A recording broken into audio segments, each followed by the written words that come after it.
Assembled Threads is a community manufacturing hub located in communities where there is long-term and underemployment and disadvantaged communities. This is our pilot hub, and we have recruited and employed 13 candidates from the surrounding suburbs and the Flemington estates. We only had two very simple requirements for the candidate selection: sewing experience and a passion to sew as a job. We find that a lot of community members have a barrier to a lot of workplaces because of lack of English. I'm from Pakistan and I did course in my country, and also I did certificate 3 here, and I love sewing. I'm very passionate about this. I feel great, this is part of my life. We have candidates from 9 different countries, none of whom have English as a first language, which means they have to actually communicate with each other in English. And the confidence in both language skill and confidence in the individuals has grown exponentially. We are all friends now, we're discussing together, we're working together, sharing the work together, helping each other.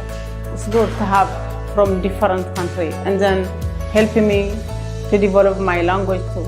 We were like strange at the start, but now we are just like family. Assembled Threads are providing support for people who are finding it really difficult to break into the market or to get a job. They're supporting people from public housing estates, people from our more vulnerable communities who may have the skills but haven't been able to get a job. The Council is supporting Assembled Threads a number of ways. We're supporting them through the provision of this venue. We're hoping that we can support a number of social enterprises and fledgling businesses to get a kickstart in the municipality. We were really looking for a progressive partnership with the council. Their question to us was, what do you need? A space, we said, with a lot of natural light.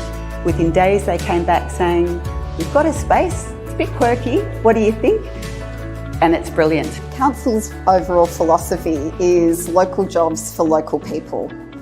I think when you create an opportunity where you build really strong partnerships between local industry, social enterprises, local government, other support services, you create an environment for amazing projects like this to happen. Homes Glen have been an amazing partnership in this project, and their skills training was fantastic. For us at Assembled Threads, it's really important that we return to that focus on local manufacturing and supporting local artisans within our community. I think one thing that COVID has probably taught us all is that we really do need to look at self-sufficiency for the manufacturing of our products. I just start working here and I'm learning new skills. What work actually means for people is more than just getting a job. It's about having a future and having a sense of hope. And so that's about, all of a sudden there are possibilities around a career. It brings hope back to the broader community. The more people that are employed locally, the more people that are able to generate a future for themselves, that brings hope back to their families. I don't have much, but I am happy to have here to work. I'm learning, working. Very good, excellent. I like to start my own business to support my family. I think this is more exciting place and nice environment. Yeah, I'm really grateful for the community. I really want to be a fashion designer. This is my dream. Our goal is for this to be the first hub, but the first of many hubs where we can build these magnificent teams of highly skilled individuals, passionate and engaged in what they're doing, and take on the world.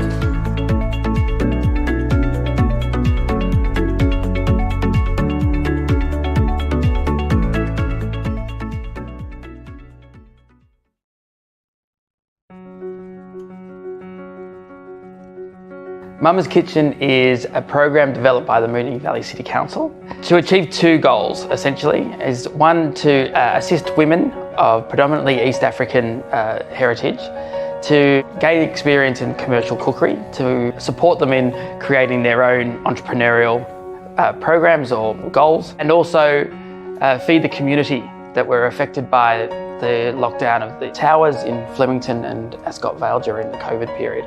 And we cook, package and then distribute to partners, being Wingate Avenue and the Flemington People's Pantry, and they distribute the food to the community on our behalf.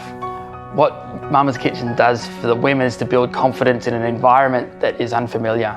We have a big opportunity cooking for the community.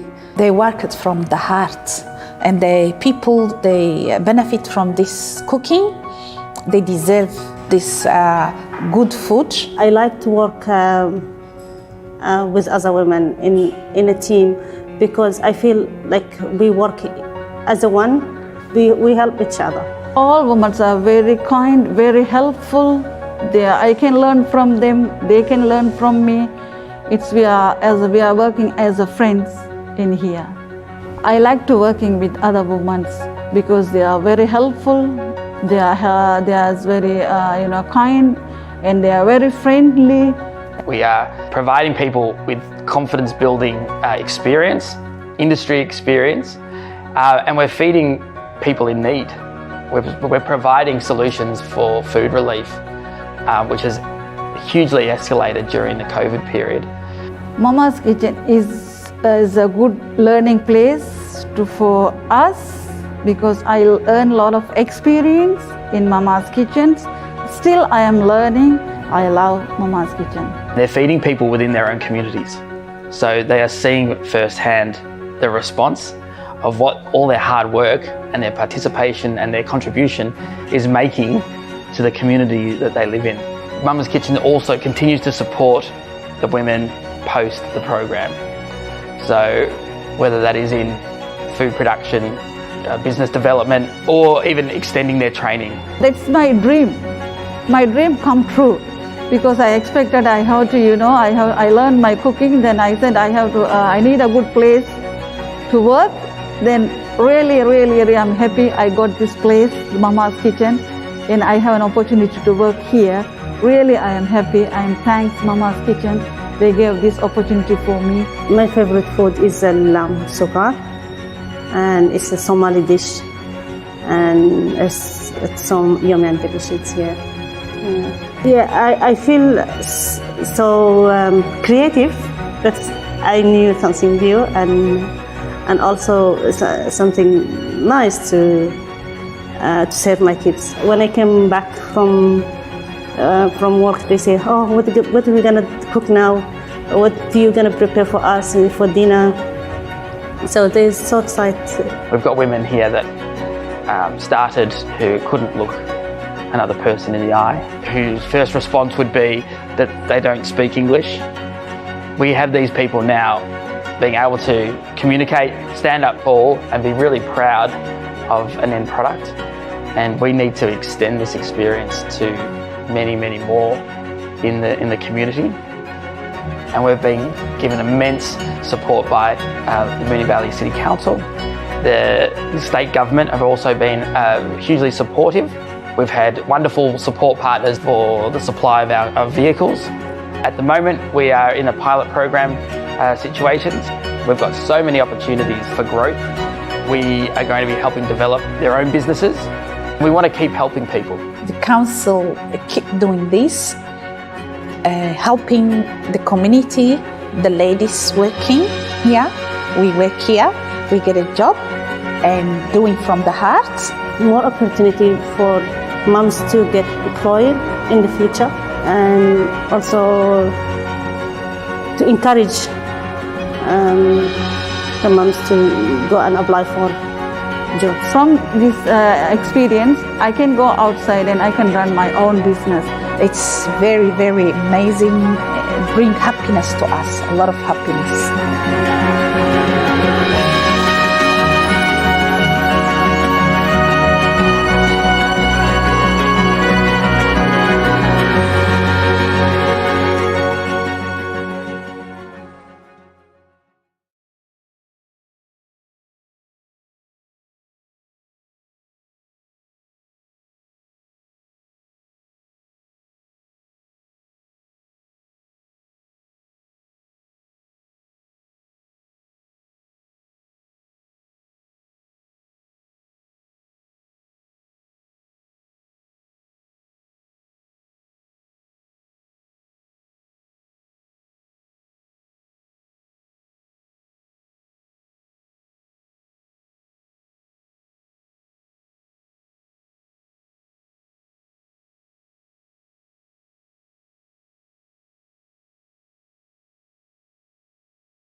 Everyone to the council meeting on the 14th of June 2022, which I now declare open.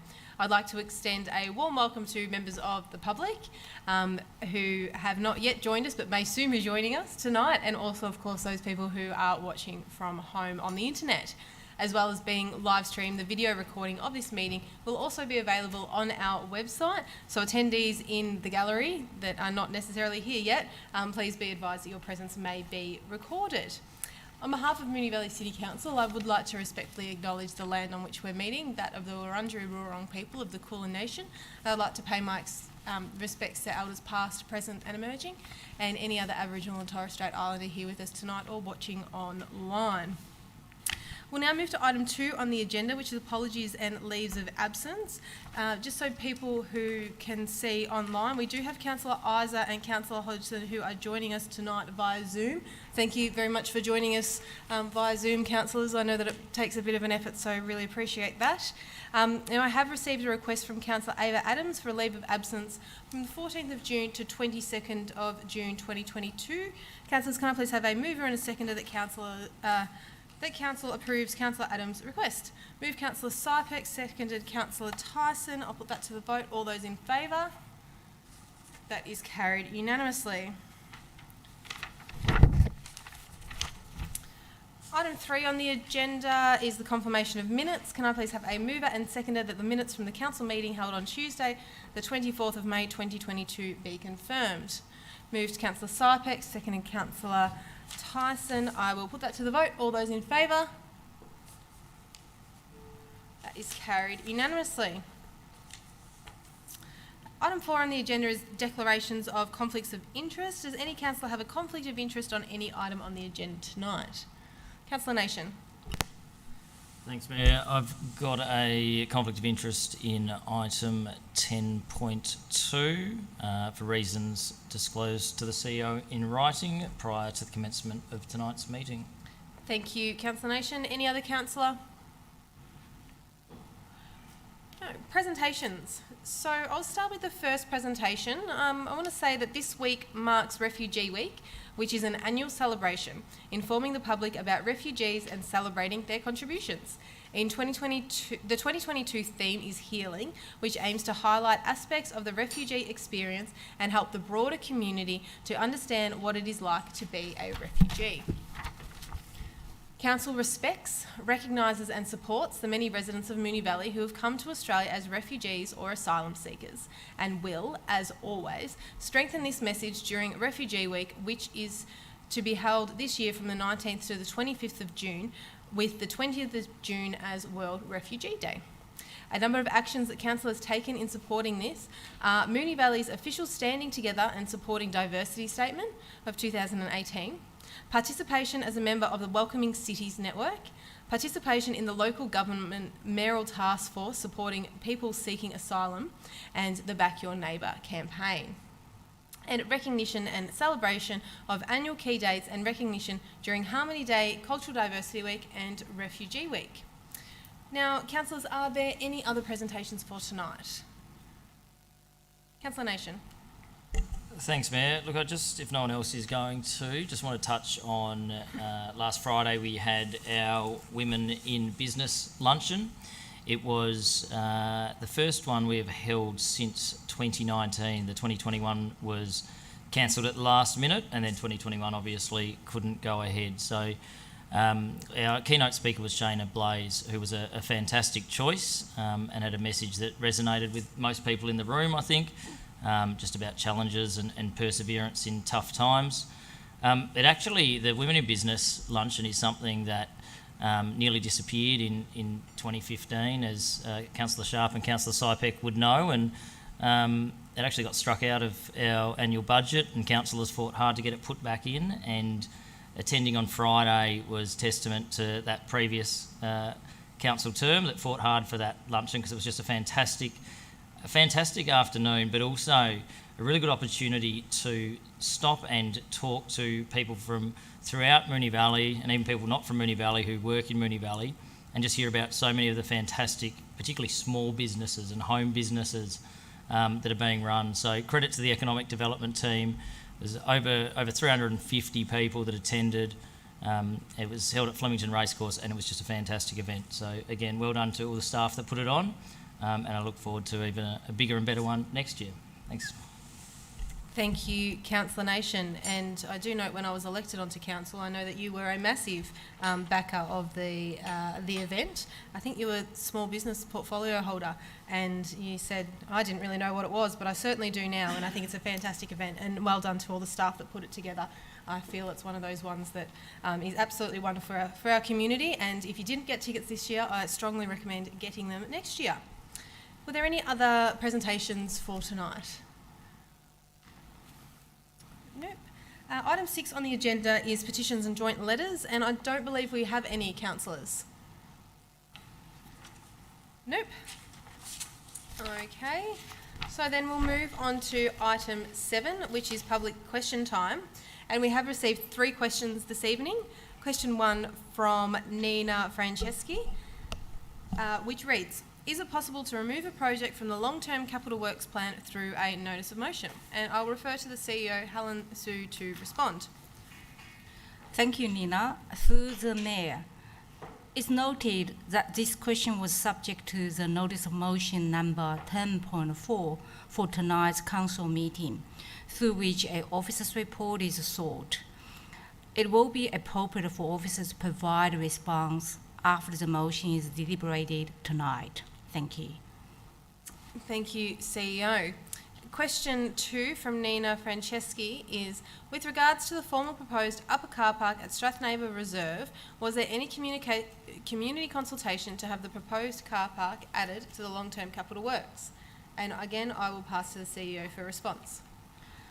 Thank you, Nina. Through the Mayor, at the meeting dated 11th of June 2019, following the 2019-20 budget community consultation process, Council unanimously resolved to defer the proposed upper car park project. The proposal was therefore placed into the long-term capital works program. Subsequently, at the meeting dated 25th of August 2020, Council resolved to remove construction of the proposed upper car park at the Strathnavor Reserve from the long-term capital works program. Council therefore has no current major construction and or restoration works planned for this site at this time. Thank you. Thank you, CEO. And thank you, Nina, for your questions. The question 3 is from Meredith Anderson, which reads, what works have been undertaken or planned for the restoration of the site of the formerly proposed upper car park at Strathnavor Reserve? And I'll pass to the CEO for a response. Thank you, Meredith. Through the Mayor, at the meeting dated 25th of August 2020, Council resolved to remove the proposed construction of the upper car park at Strathnavor Reserve from the long-term capital works program. Council therefore has no current major construction and or restoration works planned for this location. In recent times, Council has, however, delivered several minor projects to improve traffic safety and protect the open space area from degradation, including improvements to existing guardrail in Mascoma Street, installation of vehicle exclusion bollards, and additional tree plantings. Thank you.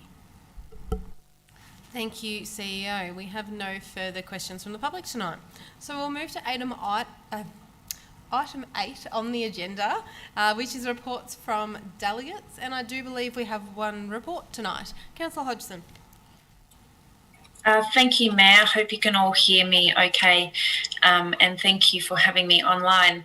I just wanted to provide a report as the delegate for the Metropolitan Local Government Waste Forum, which held its last meeting on the 2nd of June, so 2 weeks ago. The forum has operated for 16 years, providing policy and strategic advice as an avenue for education, engagement and collaboration for councillors and council officers on all waste and recycling matters. The forum was a partnership between the Metropolitan Waste and Resource Recovery Group, the MWRRG, and Melbourne's 31 councils, and it's been an important community of practice to provide leadership and innovation in the sector. As of the 1st of July, the MWRG will transition to Recycling Victoria, a new statewide government business unit established under the Circular Economy, Waste Reduction and Recycling Act 2021 to oversee and provide leadership for the waste and recycling sector. Recycling Victoria have not yet provided clarity around how they're going to ensure that there's a continued strong partnership with local government, building on the foundation built by the Resource and Recovery Group and the Waste Forum.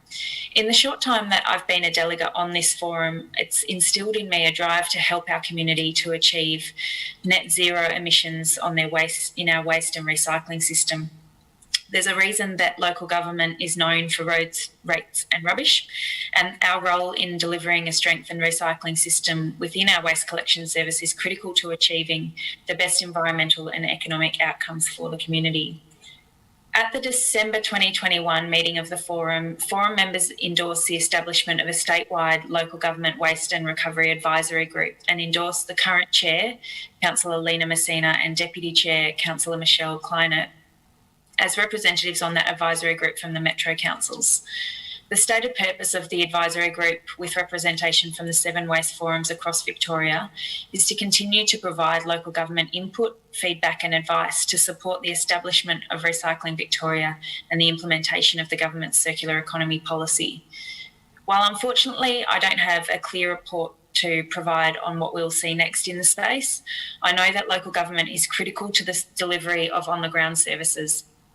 Recycling Victoria does not appear to have current plans to replace the forums, and Moonee Valley should remain vigilant for opportunities to ensure there is sufficient support for local government to transition to the circular economy through engagement directly with Recycling Victoria, through the statewide advisory group and through other collaborative groups of councils like M9. I want to thank forum members and the chair and deputy chair of the forum for continued efforts to ensure that local government will have a seat at the table to support Recycling Victoria to achieve the vision of transitioning Victoria to a circular, climate resilient economy. Moonee Valley stands ready to support whatever comes next in the space and make sure that our community and our state can take action needed to reduce our waste and meet the challenge of a net zero emission circular economy in Victoria. Thanks. Thank you, Councillor Hodgson, and thank you for the time that you put together that delegates report. It was very extensive and I know we all learnt a lot. And thank you for being our representative on it. Well done. So we'll now move to item 9 on the agenda, which is reports. And item 9.1 is the Council Plan and Health Plan and Budget Implementation Update Q3 2021-2022. Councillors, do I have a motion?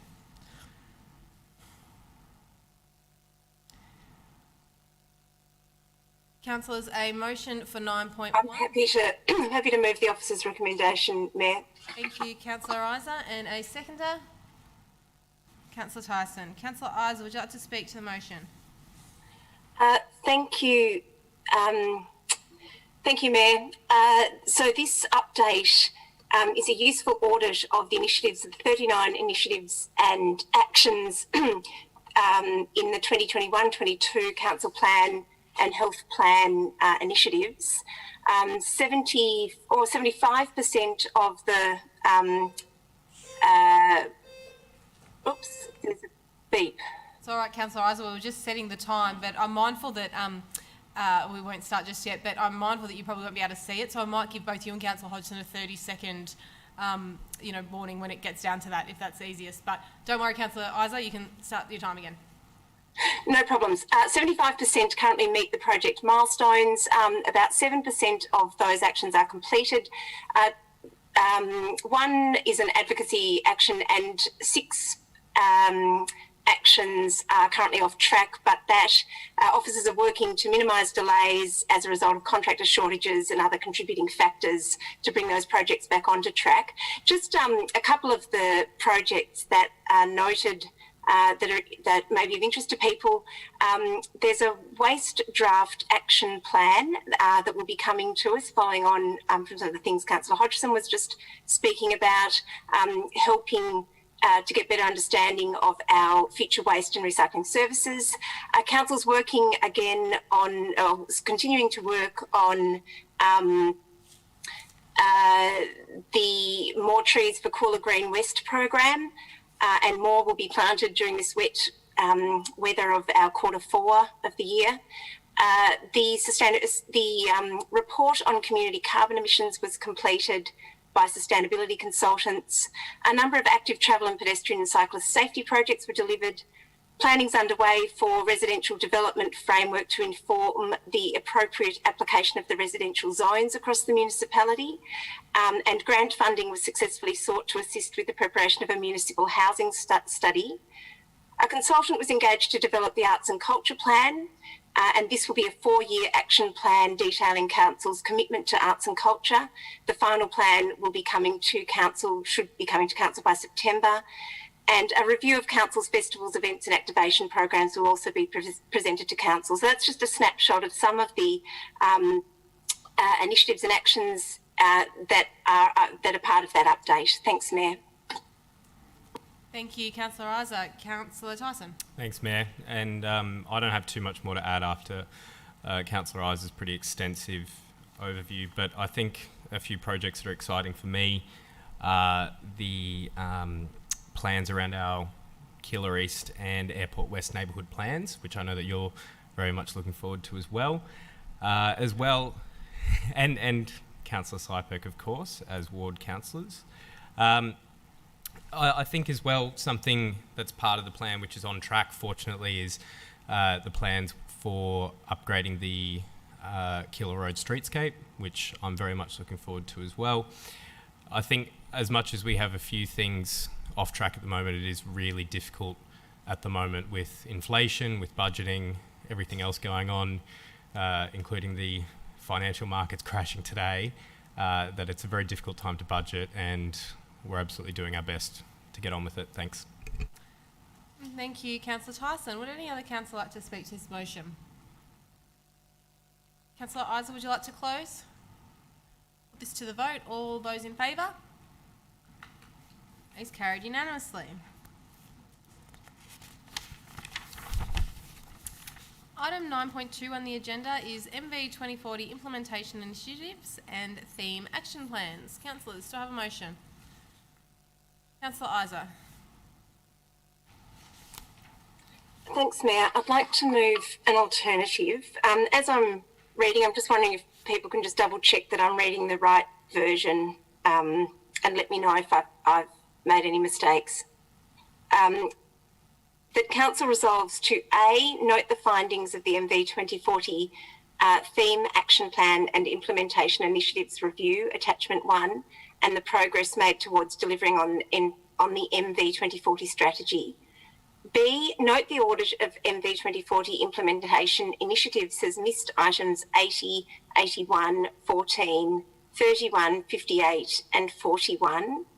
C, noting that MV 2040 will be reviewed in 2026, request the CEO to provide Council with an opportunity to confirm whether the MV 2040 implementation initiatives 2022 to 25 align with post-COVID priorities, the Council Plan 2021 to 25 and the Long-Term Capital Works Plan prior to December 2022. D, noting that further work is needed to plan for the achievement of Council Plan 2021 to 25 strategies F2, F8 and C1, request the CEO to report to Council by October 2022 on how Council will achieve Council Plan strategies F2, F8 and C1, including any community engagement processes, implementation plans and relevant indicators. And E, request the CEO to bring a report by September 2022 on the establishment of a community carbon emissions reduction task force to plan evidence-based implementation initiatives for Council Plan Strategy G1 for integration with the Green Action Plan. Thank you, Councillor Isaac. Is there a seconder for that motion? Councillor Tyson. Councillor Isaac, would you like to speak to the motion? Thanks, Mayor. This alternative motion proposes some practical steps to answer 3 key questions that have been troubling me. The first one is, do we still want to do all of the things on a list of initiatives that was decided in 2018 pre-pandemic and that's listed in the MV 2040 in implementation initiatives 22 to 25? Secondly, how are we going to achieve specific parts of our council plan? And thirdly, what is our plan to reduce community emissions? Now, we've got a lot of strategies and plans and lists at council that set out what we're trying to achieve, and it can get pretty confusing. There's MV 2040, the council plan, action plans, budget priorities, and the long-term capital works plan. My reasons for including the relevant part of the council plan motion last year that has given rise to this report coming back to us were to try to address some of the malalignment and the gaps between the various plans. The request for a review and update was to try to hopefully bring everything into sync. I really appreciate the great auditing that's been undertaken by the officers in bringing this report to us, but that malalignment and those gaps still remain. I've always wanted for it to be much easier for the community to know what projects are being undertaken, but and without people having to wade through all of these disparate plans. I'd really like to see if we can't still streamline these plans to make them align more clearly. So in particular, we have this list of initiatives in MV 2040 that are tagged to being completed during 2022 to 25. The list was developed in 2018, but 4 years and a pandemic later, it hasn't been reviewed to see if all of the things on the list are still relevant, are still priorities, whether all the things are in the long-term capital works plan, some are, some aren't. Are they things that we still really want to put officer time and money and public money into? Point C of this motion is seeking an opportunity to check on that list, to ask our CEO to provide us with an opportunity to go through that list and just cross-check whether those implementation initiatives are still things that are affordable, achievable, are they in the long-term capital works plan? Part D of the motion is looking at how we are going to achieve some of the council plan strategies, and specifically F2, which is about social and cultural inclusion and mental health, F8, which is about youth-led decision-making, and C1, which is active and sustainable transport. I had been hoping that the review and update of the action plans would help us to have a better idea of what the action plans can deliver in line with our existing council plan.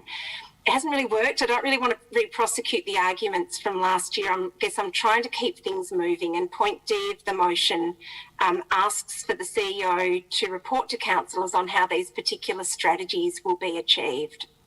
And the last part of the motion picks up on G1, which is our strategy around community emissions reduction and the Green Action Plan. When the Green Action Plan was passed in 2020, Council resolved that it would be reviewed in 12 months and that plans would be realigned and potential reprioritisation. Again, the reviewing process hasn't really taken place, although the audit of actions that's in this report is incredibly useful, and again, thank officers for the time taken to put all of that together. So point E of the motion is suggesting another way of going about this, not getting bogged down in old arguments, but moving things towards what we're trying to achieve, which is a plan for reduction in community emissions. So we've got all these plans, and this motion proposes some practical steps to deal with that. And as I say, to answer those three key questions: what do we want to do about the list of initiatives? How are we going to achieve our council plan? And what is our plan to reduce community emissions? Thank you. Thank you, Councillor Isa. Councillor Tyson. Nothing to add, Mayor. Would any other councillor like to speak on this item? Councillor Sharp. Thank you, Mayor. I'd just like to state that I don't share Councillor Isa's concerns regarding this report. So what we have in front of us is a 134-page report where it shows in great detail about the MV 2040 implementation initiatives.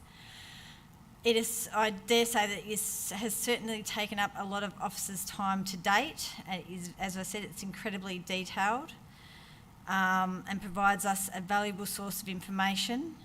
The amendment that, or the alternative that has been put before us, again though, is asking for more reports, more officers' time. One comment here from officers is that officers suggest that further work of this nature and a subsequent report is not needed.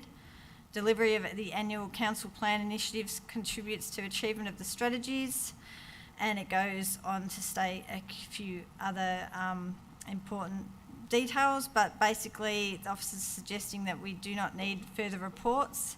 I'm very conscious of the time that our notices of motions and amendments take up of our officers' time.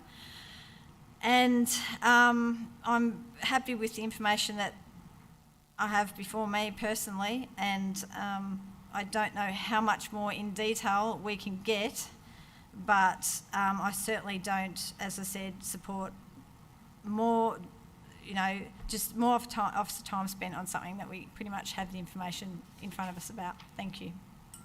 Thank you. Councillor Sharp. Would any other councillor like to speak on this motion? Councillor Hodgson? Thanks, Mayor. I just wanted to speak quickly. I'll be supporting the motion, particularly point C is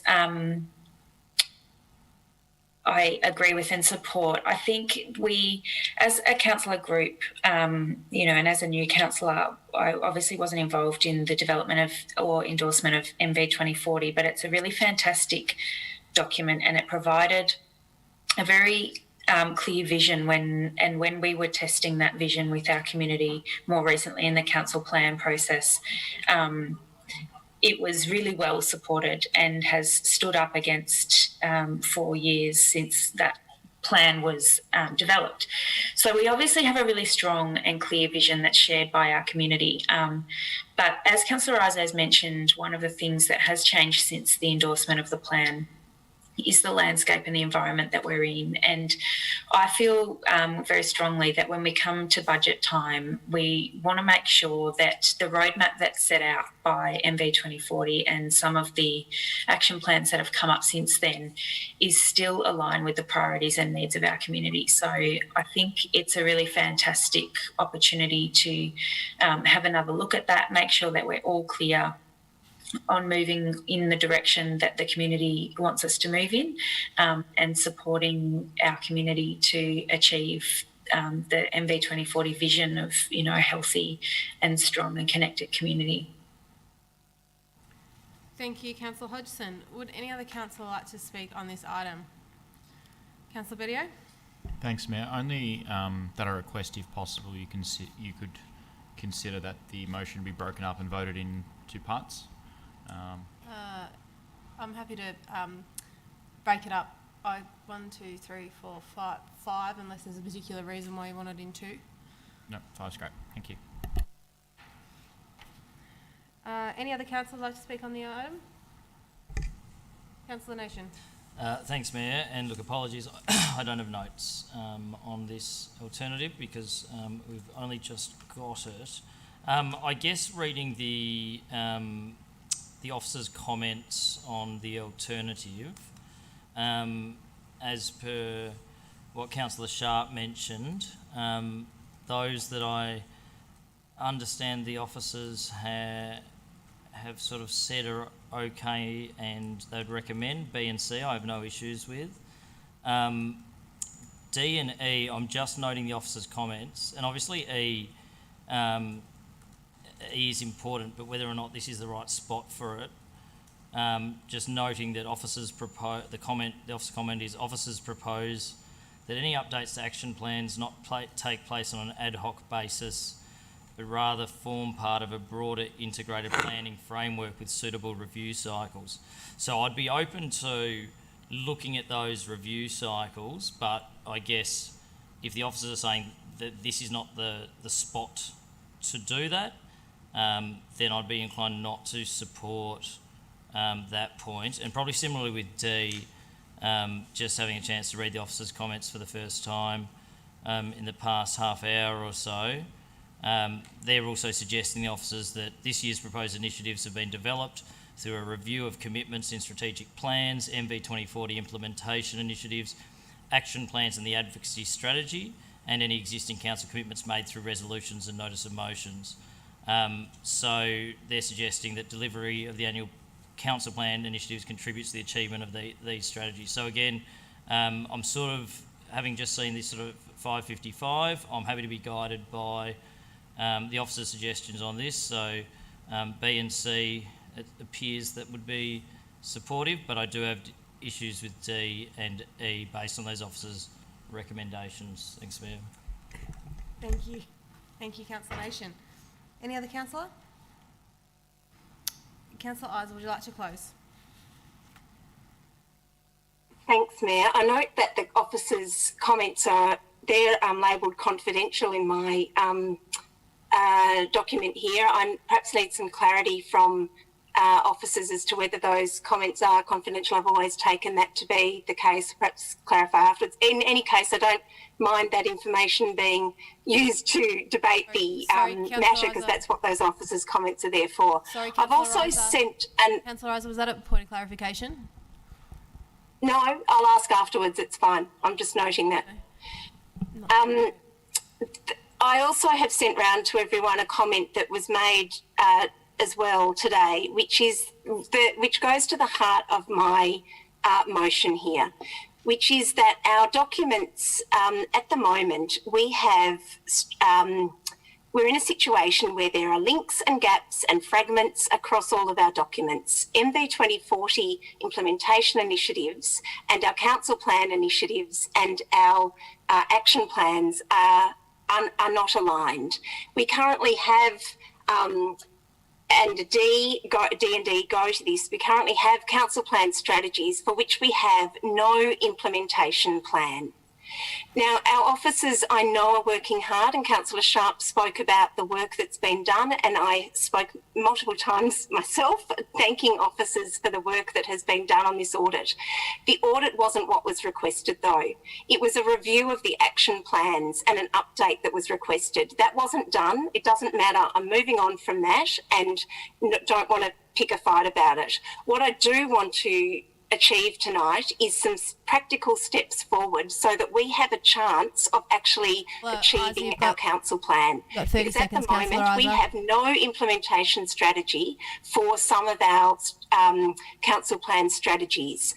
And that is all that I'm asking in point D, which is that the CEO brings to us a plan as to how we are going to, in the next 2 years, achieve our council plan. Point E is not controversial because the Green Action Plan is part of G1. So while the officers note that they would prefer the action plan not be updated. Councillor Isa, that's time. Sorry. Sorry, I can't hear you, I'm sorry. Yeah, I did try to give you a 30-second warning just for this particular time. You can have an extra 30 seconds. Oh, thanks. I didn't hear the warning. I'm sorry, Mayor. It is hard. Point E, the Green Action Plan was meant to be reviewed and updated in 2021. It wasn't. I asked for a review as part of this report. It hasn't been done. So instead of asking again for a review of the Green Action Plan for the third time, instead I'm trying to be practical and trying to be constructive and say, well, instead of just asking for a third time for something that hasn't been brought to us, let's instead look at what we really need, which is an implementation plan to actually deliver that initiative of our council plan. This is a not. Thank you. Sorry, Councillor Isa. I've been Councillor Isa. Motion. Thank you, Mayor. Sorry, Isa. It's hard over Zoom. I appreciate that. I apologise. No, I understand. I'll make sure. Point of clarification, please. Yes, Councillor Nation. To the CEO through you, or whoever you may divert it. There was a suggestion that potentially Councillor Sharp and myself have read confidential information. Can I ask? To the CEO, firstly, if the officer comments are confidential, and secondly, if they are, why they were not uploaded to the confidential hub. So the only way we had access to those comments was a printout put on our table, which is not marked confidential in any way, and which a layman like myself would assume could be read. Thanks, Councillor Nation. CEO?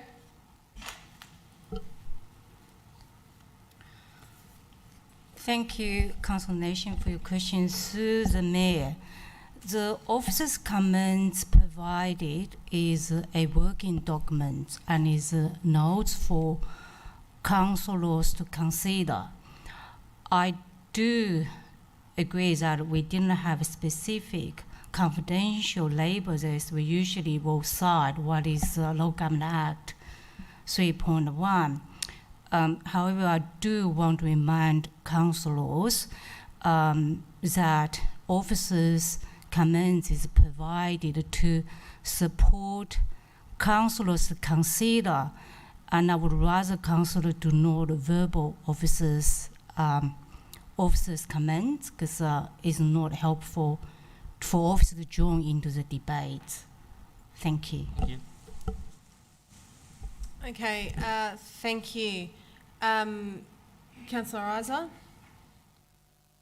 Mayor, if I could just clarify that I'm looking at the comments in Docs on Tap. That's the only version I have of them, and it's labelled Councillor confidential Isa, there, and that was why I made the comments. Isa, So have if you people got have a hard copy Sorry, before them, Councillor that's not Isa, I know the much. sound I'm is not aware of not that. ideal, but Councillor Isa, did you have a point of clarification? No, but I think that was an important thing to note. Thank you. Can I add something as well, or not? Thank you. We No, all get the chance to councillors, that's enough. speak Thank you. It's without- very hard when we've got a couple of councillors zooming in. We're trying our best. There's obviously sound. Councillor Sharp, that's enough. Okay, I will now put the vote, put the motion to the vote. As indicated earlier, I will split it each letter. So the first thing that I will put out is that council resolves to... Sorry, whoever's touching the screen, it's just moved. Okay, I'll read off this.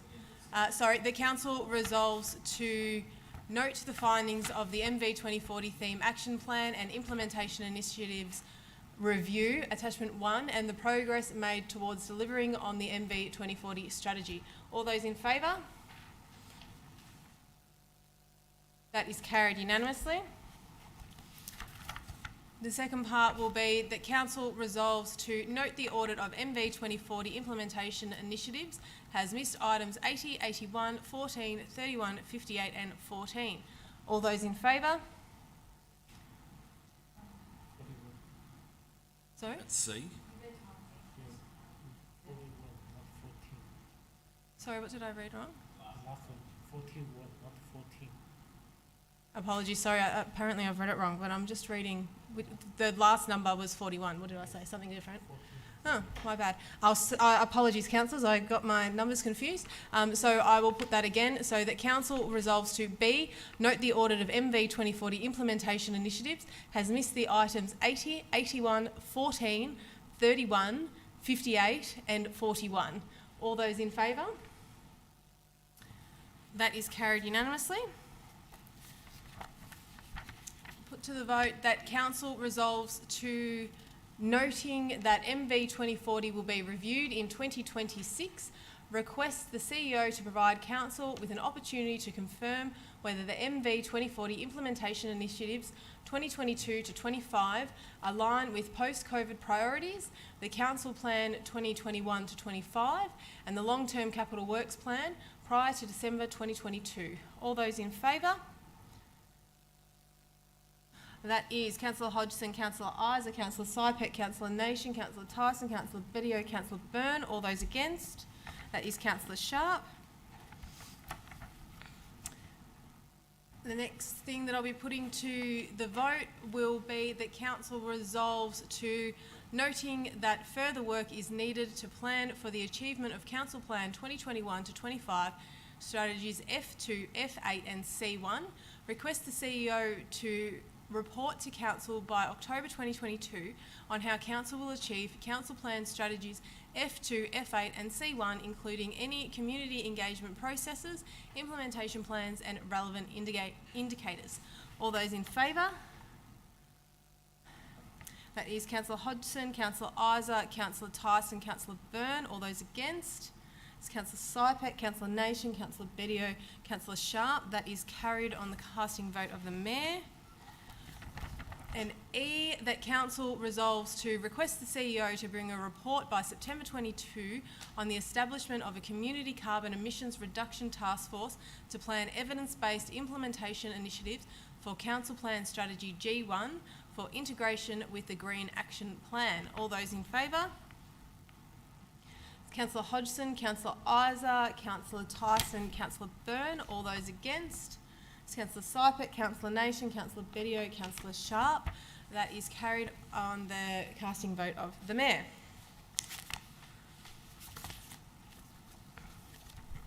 Item 9.3 on the agenda is elevating environmentally sustainable design targets, planning scheme amendment. Councillors, do I have a motion? Councillor Tyson. I'll move the officer's recommendation. And a seconder? Councillor Hodgson. Councillor Tyson, would you like to speak to the motion? Thank you, Mayor. So this is the Elevating Environmentally Sustainable Design Targets Planning Scheme Amendment submission from Council. So what is being proposed is a group of councils across Victoria submitting a planning scheme amendment to the Minister for Planning.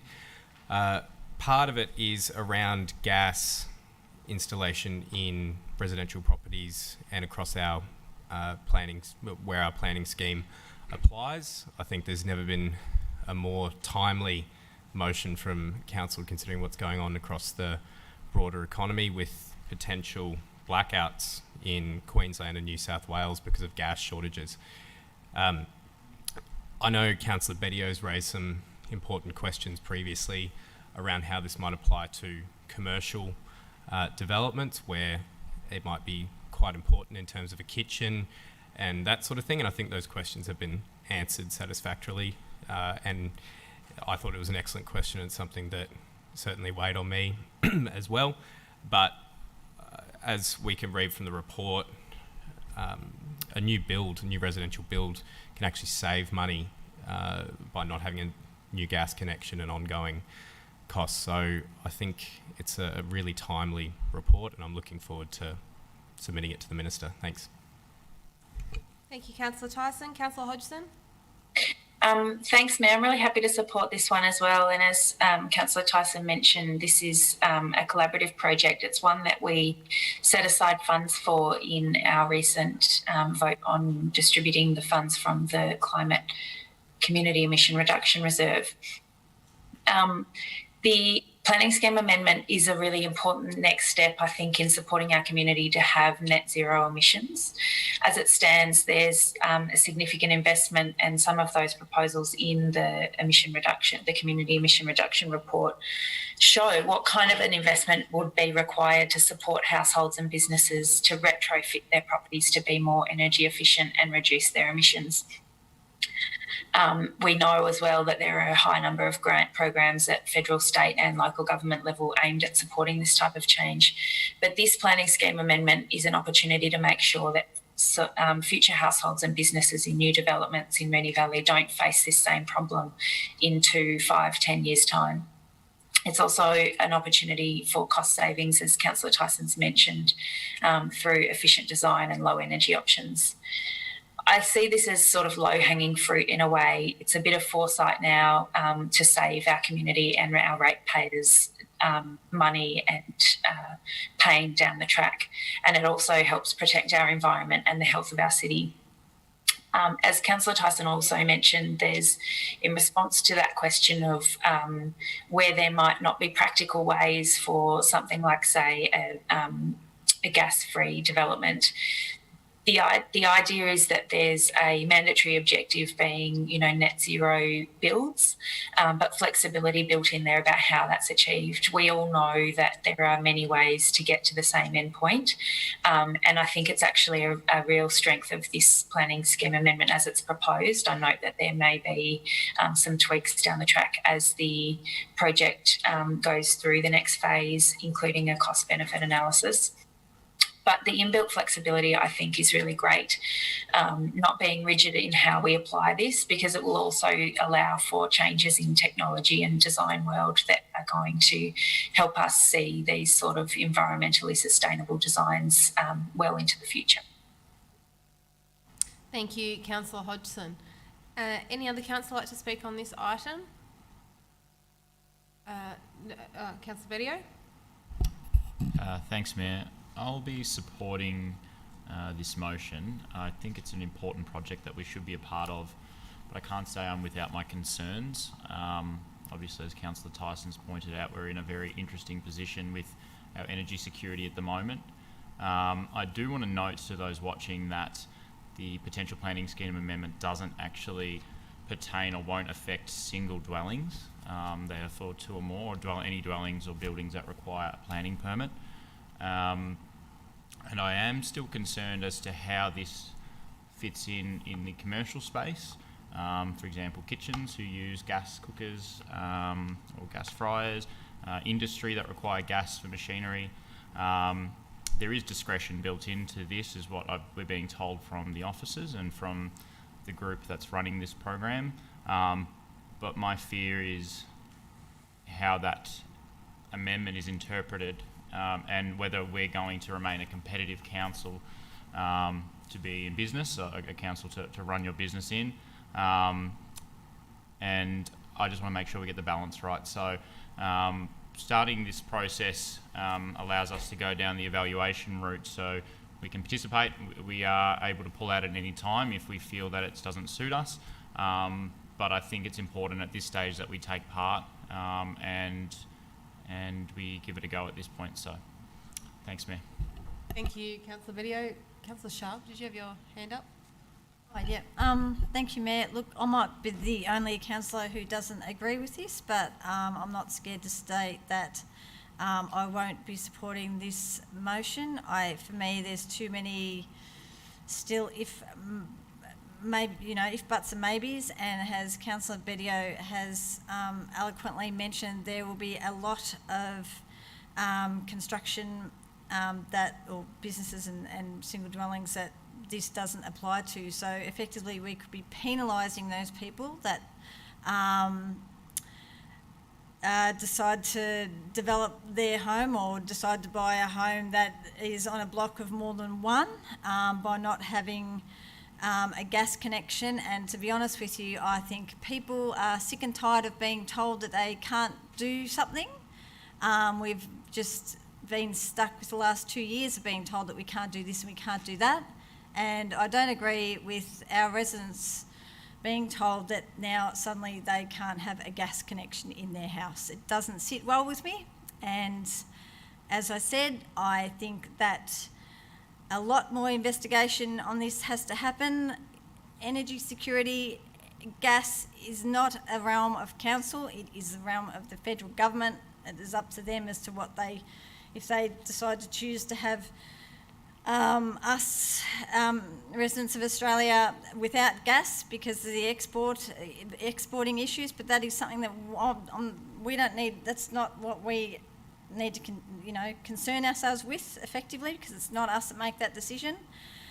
And as I said, I don't support telling residents that they can't do something, that I can't have a gas connection when it's just a natural thing to have in your home. So I won't be supporting it. Thank you. Thanks, Councillor Sharp. Any other councillor? Councillor Nation? Thanks, Mayor. And I guess I have reservations about going down this avenue right now. And I actually note that there was a report in the newspapers last week that the state government might be pushing some work regarding these standards to after the election, but apparently that's not happening. I guess I agree with Councillor Sharp that we right now, when there is energy insecurity that Councillor Tyson mentioned, energy insecurity makes me think that rather than going down this path right now, maybe just tread water for 5 minutes and just go, all right, let's just let people get through this incredibly tough time right now, in terms of ensuring there's enough power in the grid, and if there's not, then people can run appliances on gas before telling people that they can't have gas installed in new builds. And I guess for me, the hypocrisy comes when a young family might be putting a dual lock on a block in East Keilor, and they're not allowed to have a new gas connection, which I understand that the report says that might be a little bit cheaper, but I can tell you, if you're looking at appliances, an induction cooktop costs you about 7 times as much as a gas cooker. Right now, they're not particularly accessible options. So while we're saying, no, you can't have a gas connection in your dual lock that you're going to move into your family in East Keilor, the Minister for, let me get it right, the State Energy and Climate Change Minister is saying, you know what, let's dig down underneath the 12 Apostles in a national park to extract gas. Let's take off the 7-year moratorium on onshore drilling, which the state government did last year.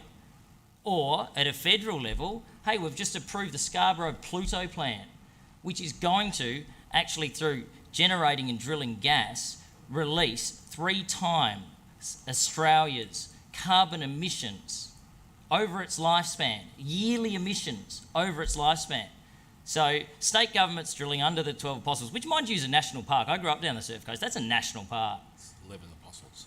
Well, it's going to be about 0 after this. They're saying, yep, no, we'll do that so we can extract gas. And the federal government, Albanese Labor government saying, no, yep, Scarborough Pluto plant, you go ahead. But I'm building a dual lock in East Keilor and I can't even have a gas connection right now when the East Coast, Queensland and New South Wales are literally about to have a power blackout. Apparently some of them without power tonight because there's not enough electricity in the grid. They're using gas to actually heat up their appliances. So I just think if the federal and state governments want to take a lead, brilliant. But until that happens, then we shouldn't be picking up the slack. Happy to consider this in 12 months' time, but right now, for me, I'd much rather a deferral. Right now is not the time. Thanks, Mayor. Thank you, Councillor Nation. Any other councillor? Councillor Sypek? Thank you, Madam Mayor. I understand the arguments for this and the arguments against. And listening to my colleagues here, I have been persuaded not to proceed with this item. And the reason why, just today I heard that there's different kinds of blackouts. A black blackout, which means total no energy, no electricity, and a brown blackout, which means you will get a trickle of electricity into your household for essential services. And anything that's high voltage or high amperage will be cut off from use. So in other words, if you have an electric cooktop, that will not be working. So when you get home, how are you going to cook? How are you going to feed your family? You're going to go down to the local noodle place? They won't be open. You're going to go down to the local kebab place? They won't be open. What about the fish and chip shop? They won't be open. So what are you going to feed them when you can't cook, you can't do anything? What are you going to have, cheese sandwiches or as the Queen, maybe we can have marmalade sandwiches in our bags? I don't know.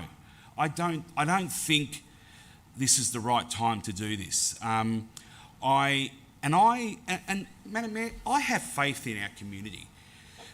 Our planning scheme is over-regulated with all sorts of rules, what colour paint, what kind of bricks to use, what kind of roof tiles to use. Now we're going to tell people what kind of cooking appliances they're going to do. What's next? Are we going to tell everyone what brand of toilet paper to buy? You know, I beg your pardon? Sorry, Councillor Tyson, that's enough, thanks. What's the point with lead paint? Councillor Sypek, please continue. No, I just want clarification what the lead paint's got to do with it. No, I won't accept that point of clarification. I'm sorry Councillor Tyson spoke when he wasn't supposed to. You can continue. I was keen to see why he wants to bring lead paint back in as well. Continue, please. All right, so, okay, that's fine. But I've got faith in my community. And maybe some around here who don't have faith in their community and think that lead paint's going to be introduced again. Well, this community of Moonee Valley is a smart community and they know what's right and what's wrong. And I, for one, am not going to tell the community of Moonee Valley on how to buy which appliances. And I think our community is smart enough to make those choices. We don't need to regulate this. We don't need to tell people what to do and what to buy. I think this is preemptive, like Councillor Nation said. I think we should revisit this in 12 months' time, not right now, because I think if the community wants electric gas stops, they can choose themselves. We don't need to tell them this. We don't need to tell them this. Our community knows what's right and wrong. Thank you, Madam Mayor. Thank you, Councillor Sarpek. Any other councillor? Councillor Isa?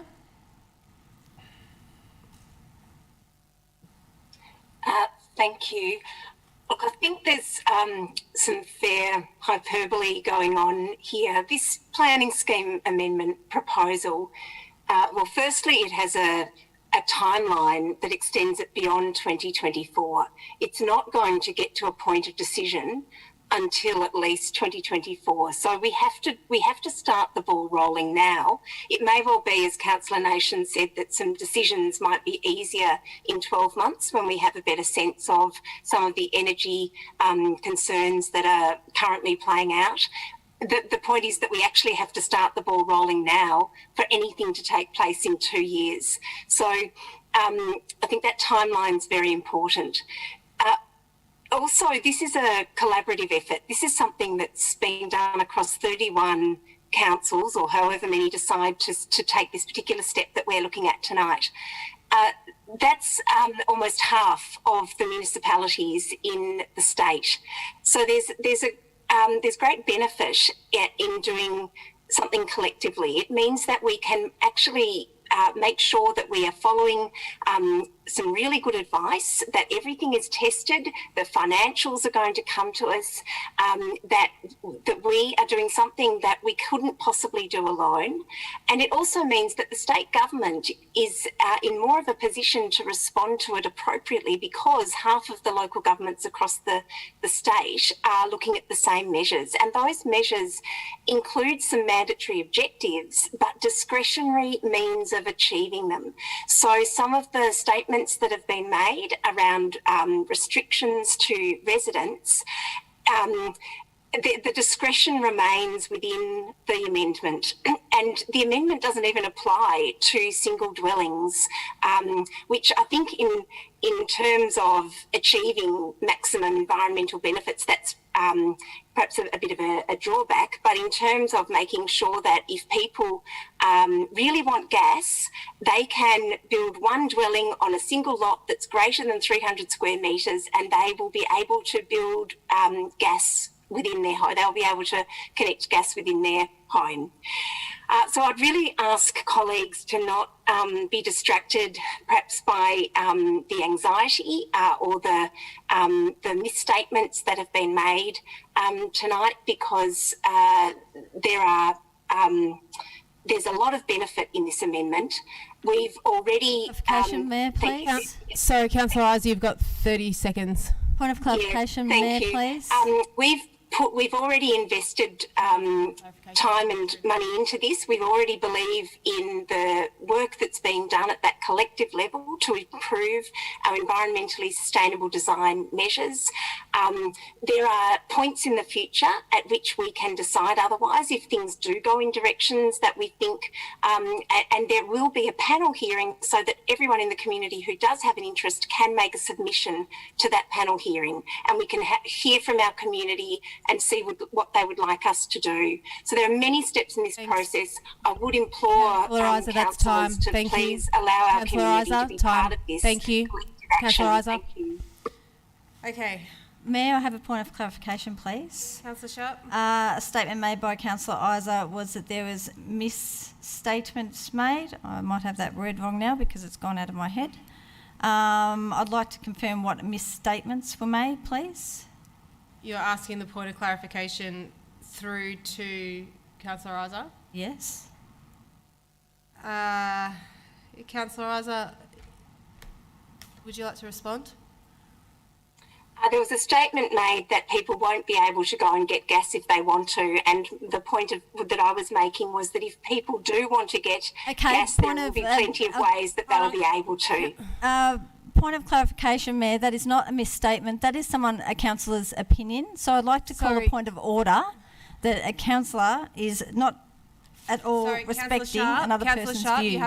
You have to say with a point of order what your point of order is. Point of order, clause 55.4. Conduct that constitute improper behaviour or conduct contrary to the council code of conduct not be accepted by the chair. And the standard of code of conduct is treatment of others, considering the needs and the other, treats all persons with respect and has due regard for their opinions, beliefs, rights and responsibilities.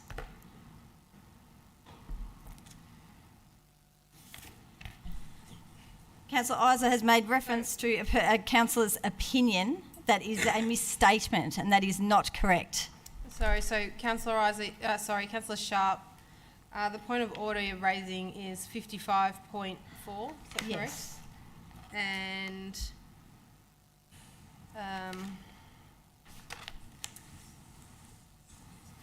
And what is it? Treatment of others, treats all persons with respect and has due regard for their opinions, beliefs, rights and responsibilities.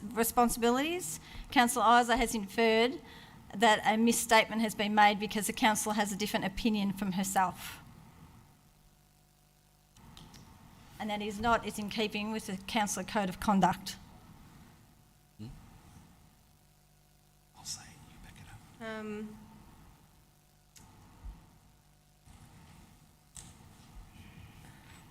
I will rule in favour of that point of order. Councillor Isa, would you like to retract your statement? Retract my statement that there were misstatements. Sorry? You're asking me to retract my statement that there were misstatements. Yeah. Mayor, for the sake of order in the chamber tonight, I'm happy to comply with your order, but I Thank you, Councillor Isa. Is she going really disagree with it.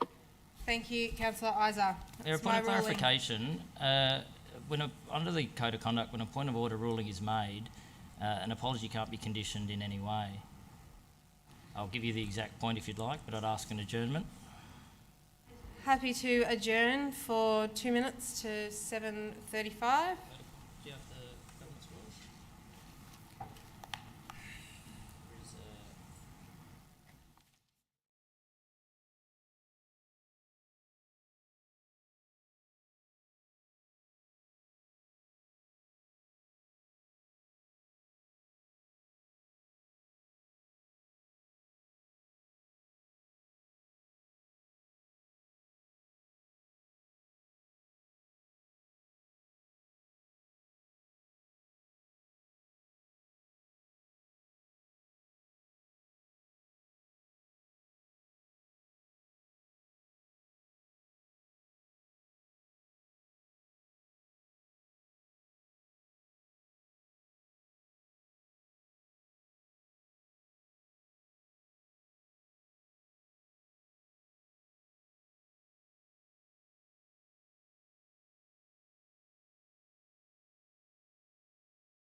For all those who are viewing online, and apologies for that quick adjournment whilst we checked our meeting procedures. Councillor Nation, I believe you had a point of clarification. Yeah, my point of clarification was section 45 in the governance rules under ordering withdrawal of remark.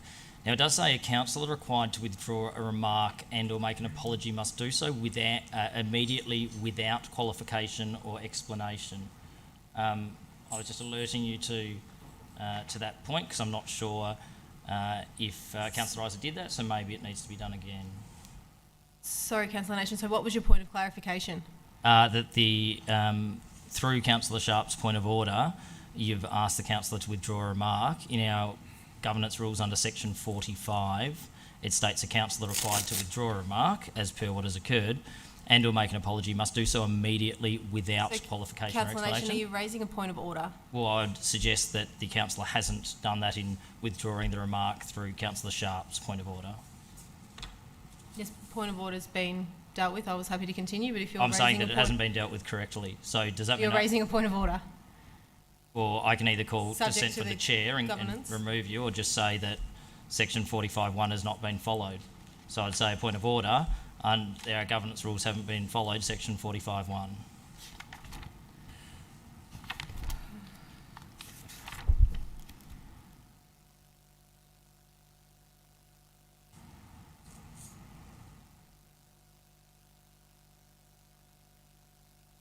Let's do so immediately without... Councillor Isa, are you happy to... I believe you withdrew the remark. I'm happy to withdraw the remark, Mayor, as I stated earlier. Thank you, Councillor Isa. Now, all right, I believe everyone has spoken to this motion, and Councillor Tyson, as the mover, you have the right to close. Thanks, Mayor. Just addressing some of the points that councillors have raised. So in terms of the option of not joining this now and joining it later, it's not actually something that we can do, and if we don't join this group of councils now, we'll have to do this planning scheme by ourselves. Everyone around the table knows how expensive planning scheme amendments are and how much work goes into them. I think it's a good opportunity for us to join now, and if councillors and officers aren't happy down the track, there's a 12-month review. We can withdraw then. I think in terms of some of the other points raised, I certainly wish I didn't have my next gas bill coming, considering the price of gas going through the roof at the moment. I've got a hot water unit and stovetop, and I certainly wish I had induction in the house that I'm in at the moment. That's probably covering all the points, but this is ultimately up to the state government planning minister, and I think when we work collaboratively with other councils, we usually nearly always get the best outcome. Thanks. Mayor, should the motion be lost, I'll foreshadow a 6-month deferral. Thank you, Councillor Nation.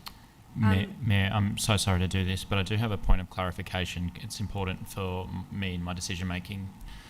Point of clarification through to the Director of Strategy and Planning. I'm wondering whether, obviously it states here that single dwellings are exempt. Are single dwellings under a heritage zone and therefore redevelopments and developments that trigger a planning permit, would they not be exempt? I'll pass to the Director of Strategy and Planning. I'm so sorry, Mayor. Could Councillor Video just repeat the question? I just couldn't quite hear. I'm sorry to ask that. Yeah, and sorry to colleagues for asking this question, but it just dawned on me. Obviously, the amendments say it's exempt. The planning scheme amendment is apparently exempt for single dwellings, given that they don't need a planning permit. But for any properties within the heritage overlay that require redevelopment or a planning permit as part of redevelopment or a build in those zones, does the new standards get triggered for those developments? Thank you. If the Director of Strategy and Planning, Brett Walters, if you can respond. Through you, Mayor. Thank you for the question. I've been advised that the heritage trigger for a planning permit only considers heritage matters, so those properties would remain exempt from this provision. Thank you. Now there has been a close, so I will put that to the vote. All those in favour? That is Councillor Isa, Councillor Hodgson, Councillor Tyson, Councillor Byrne. All those against? Councillor Sypek, Councillor Nation, Councillor Bedio, Councillor Sharp. That is carried on the casting vote of the Mayor. Right. Item 9.4 on the agenda is the proposed sale of former right-of-way to Caroline Street, Aberfeldy. Councillors, do I have a motion? Councillor Nation. Mayor, I'm happy to move a motion in the form of the officer's recommendation. Thank you, Councillor Nation. And a seconder? Councillor Sharp. Councillor Nation, would you like to speak to the motion? Thanks, Mayor. Look, it's pretty straightforward that when a report, when council gets a request to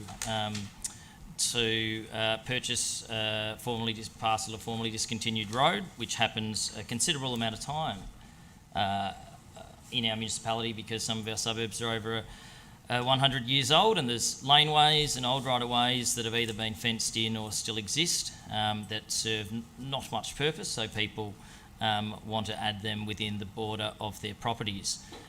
When we do get a request, we then commence this process. This is just the commencement of the process. So obviously one of my issues was this is not necessarily a straightforward one because there are multiple people that border onto this parcel of land, and they'll obviously have the chance and will be consulted in the 4-week community engagement. So we're required to commence this process when we get a request. I would advise those that do border this parcel to please let us know. We will then receive a report in due course with the details of those submissions and the officer's recommendation of how to proceed, plus any valuation that is done on that parcel of land.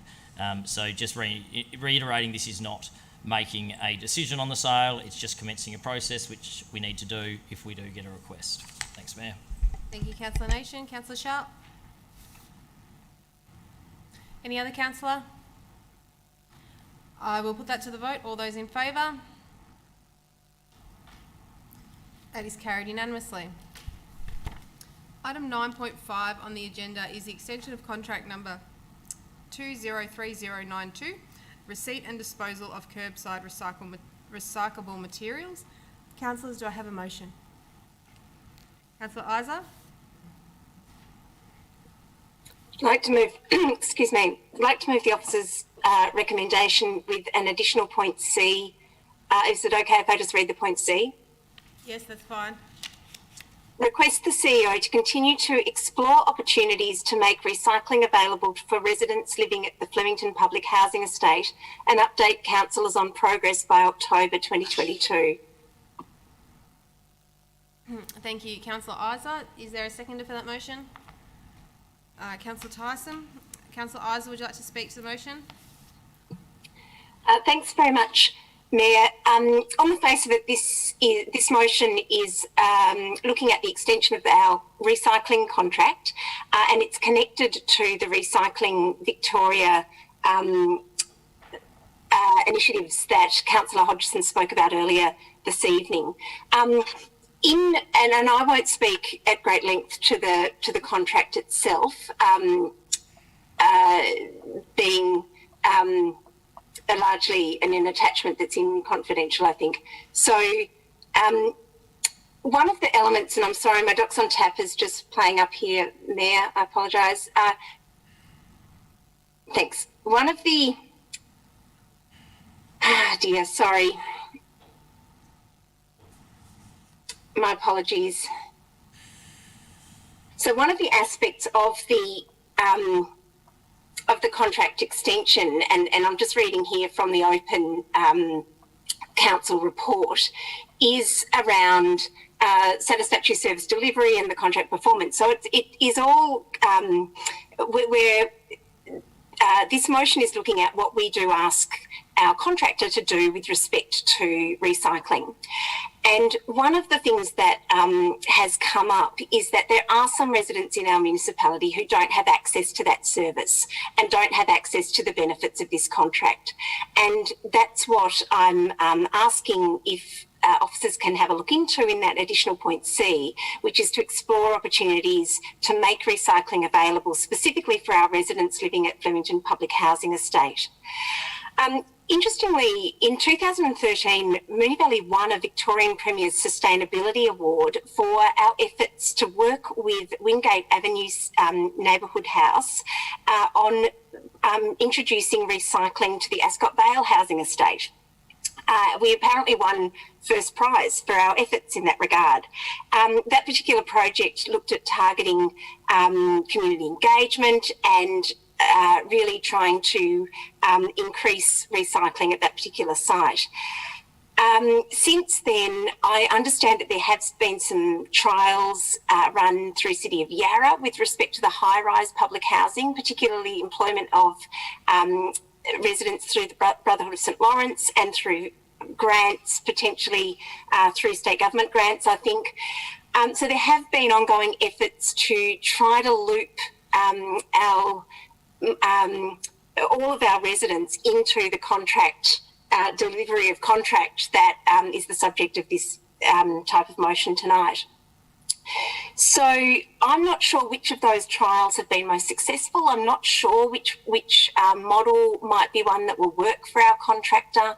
I'm not sure how long this might take or what officers might discover in their explorations, but I am really looking forward to seeing what they can come back with and hoping that we can, as I say, make available this particular service delivery to all of our residents in Moonee Valley. Thanks. Thank you, Councillor Isa. Councillor Tyson? Thanks, Mayor. With respect to the contract, it's a year rollover, and that's because Recycling Victoria is developing a statewide solution with a group of councils, and actually as previously part of the group that Councillor Hodgson has just wrapped up, being the Metropolitan Waste Forum. Although there's significant flux across the economy and in recycling, as we all know, over several years, the contract has increased in value, but not unsustainably so. So happy to support it. Thanks. Thank you, Councillor Tyson. Any other councillor? Councillor Nation? Thanks, Mayor. Just a point of clarification to the move of the motion through the chair. Just clarification when it says to explore opportunities, is that council exploring? Is this point independent to the first two? So that's just solely council exploring opportunities, or is it the contract winner exploring opportunities as part of that contract? Sorry, Mayor, under clause 44.2, a point of clarification should be limited to facts and should not seek opinions of members of council staff or what is expressed beyond what is expressed in a report. So I'm not sure about this point of clarification fitting within 44.2. Thanks. Please correct me if I'm... I asked it of Councillor Isa, because you're allowed to ask a point of clarification to the mover of the motion, which was my exact words. I didn't even say motion right. Sorry, can you please repeat your point of clarification? She got a point of order on me. I didn't take that as a point of order. Sorry, Councillor Isa, did you raise a point of order? Well, I'm not required to respond to Councillor Nation's point of clarification. There's no provision for that under our Isa, government's... I'm just trying to work out whether you raised a point of order or not. Did you raise a point of order? No. I'm just trying to, Councillor... Would you like me to? Point of order, Mayor. Under clause 44 of our governance rules, there is no provision for asking a point of clarification of the mover of the motion.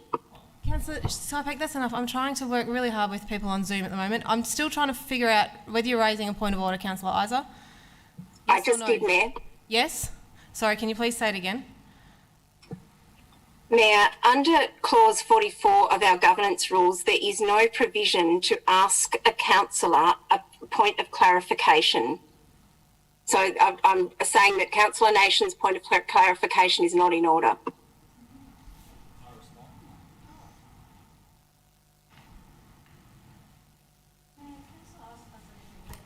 That's enough.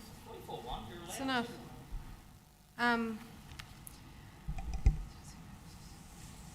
44.1 actually allows it. Enough. Oh, that's all right. I got a point of order against me.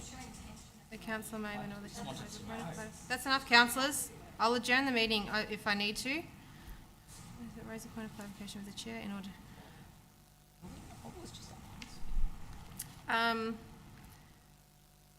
I will 59.2 rule against the point of order. Whose point of order? No, Councillor Isa. I don't know. Councillor Isa. I'll rule against the point of order. In saying that, though, Councillor Isa obviously doesn't need to respond to a point of clarification. Thanks. No, I'm happy to speak, and look, I I am aware that a councillor doesn't have to respond to a point of clarification, but and this is in my allotted time, so I'm speaking to the motion. I was under the impression that that points of clarification could be asked to the mover of the motion to clear up confusion. So it's bizarre that I'd ask that, and rather than just declining, the councillor had called a point of order. And the reason I was asking, and that section, before anyone throws anything at me, 44.1, points of clarification. You can raise a point of clarification with the chair in order to clear up confusion, ask a question about the motion, or inquire as to the correct motion. My question is, and it was just a genuine question I was asking, is the addition of point C, request the CEO to continue to explore opportunities to make recycling available for residents living at the Flemington Public Housing Estate. So all I was trying to understand from the mover of the motion is that council exploring opportunities, so the CEO going out exploring opportunities internally at council, or was the intent that that would also be picked up with the contract awardee by saying, we'd like to incorporate this into your suite of services, how do we do it, maybe a contract amendment, etc. So I was genuinely just working out, because it is included in the report extension of contract, whether or not it was part of the contract or a separate piece. I don't know which it is, and that's fine, but I thought that I was just trying to clear that up through the correct method. Obviously that's not the case, so I'll leave it at that. Thank you, Councillor Nation. Any other councillor like to speak on this item? Councillor Isa, would you like to close? I think it's patently obvious that the point C is asking just for some information to come back about exploring these issues. Point 44.1 says that a councillor may raise a point of clarification. 44.2 says a point of clarification should be limited to the facts. Thanks. Thank you. I will put that to the vote. All those in favour? That is Councillor Hodgson, Councillor Isa, Councillor Tyson, Councillor Bedio, Councillor Byrne. All those against? Councillor Sypek, Councillor Nation, Councillor Sharp. That motion is carried. Item 9.6 on the agenda, Q3 council expenses, 1st of January to 31st of March 2022. Councillors, do I have a motion? Councillor Tyson and a seconder. Councillor Bedio. Councillor Tyson, would you like to speak to the motion? Pretty self-explanatory, Mayor. This is our quarterly expenses as part of our duties. The categories are caring and other personal expenses, communications, training and development, events, a couple of other things. Happy to move, thanks. Thanks, Councillor Tyson. Councillor Bedio? Nothing further to add, Mayor. Any other councillor? I will put that to the vote. All those in favour? That is Councillor Hodgson, Councillor Isa, Councillor Nation, Councillor Tyson, Councillor Bedio, Councillor Sharp, Councillor Byrne. All those against? Councillor Sypek. That motion is carried. Item 9.7 on the agenda is the governance report. Councillors, do I have a motion? Councillor Nation. Move a report in the form of the officer's recommendation. Thanks, Councillor Nation. And a seconder, Councillor Tyson. Councillor Nation, would you like to speak? Sorry? No? No? Councillor Nation, that's enough, thank you. Councillor Tyson. Councillor Tyson, would you like to speak? Would any other councillor like to speak on the item? No? I will put that to the vote. All those in favour? Is carried unanimously. Item 9.8 on the agenda is officer comments on motions of 2022 National General Assembly and MAV State Council meeting 24th of June 2022. Councillors, do I have a motion? Councillor Isa. Mayor, I'd like to move an alternative motion, please, that reads that Council resolves to A, receive and note the officer's comments on the motions for the 2022 National General Assembly Attachment 1 and the Municipal Association of Victoria State Council meeting Attachment 2 to assist in voting deliberations. B, note any further information provided by officers subsequent to the publication of the council meeting agenda.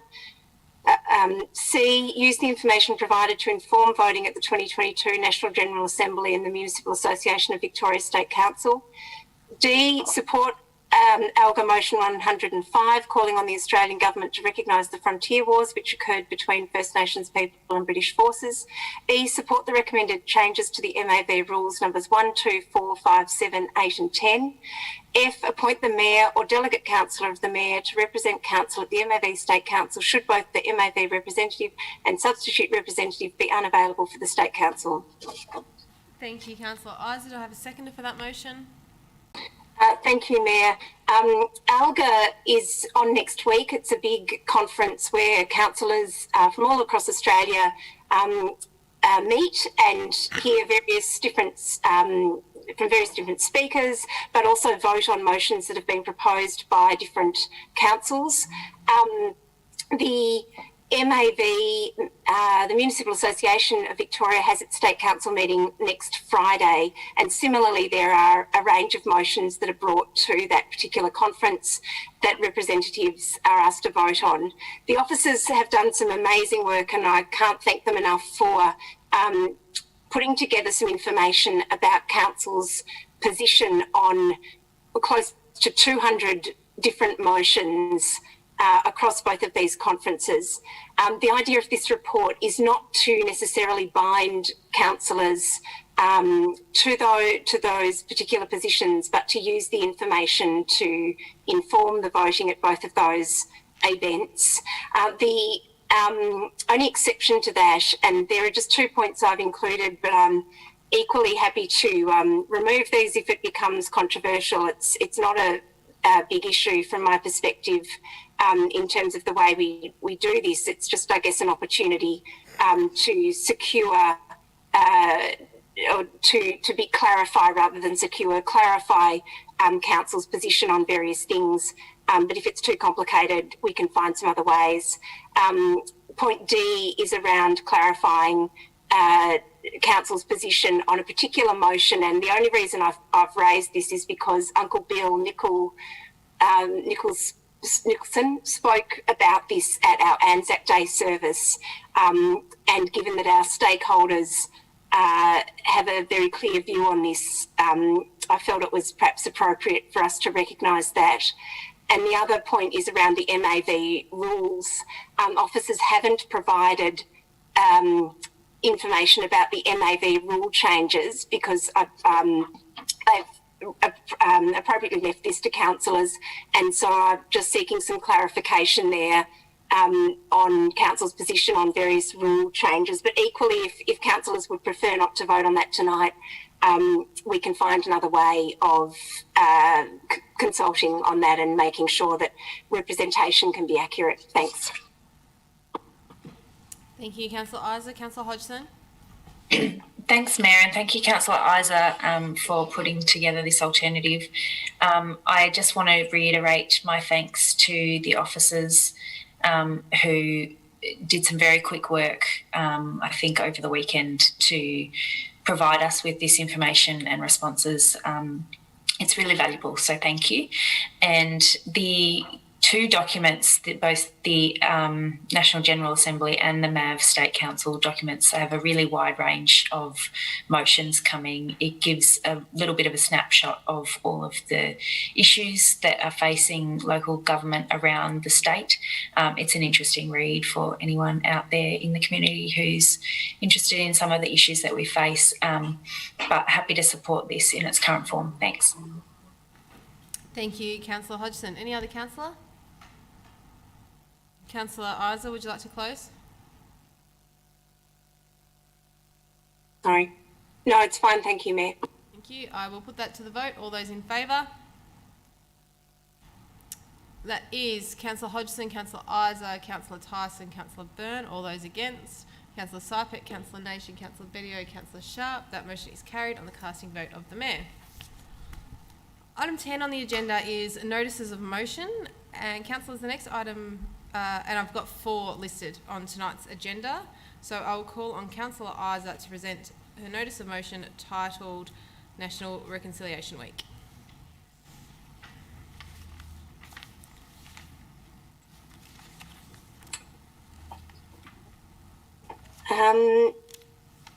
Mayor, can I just seek an adjournment? I just need a quick break. I'm really sorry. I'm just not feeling very well.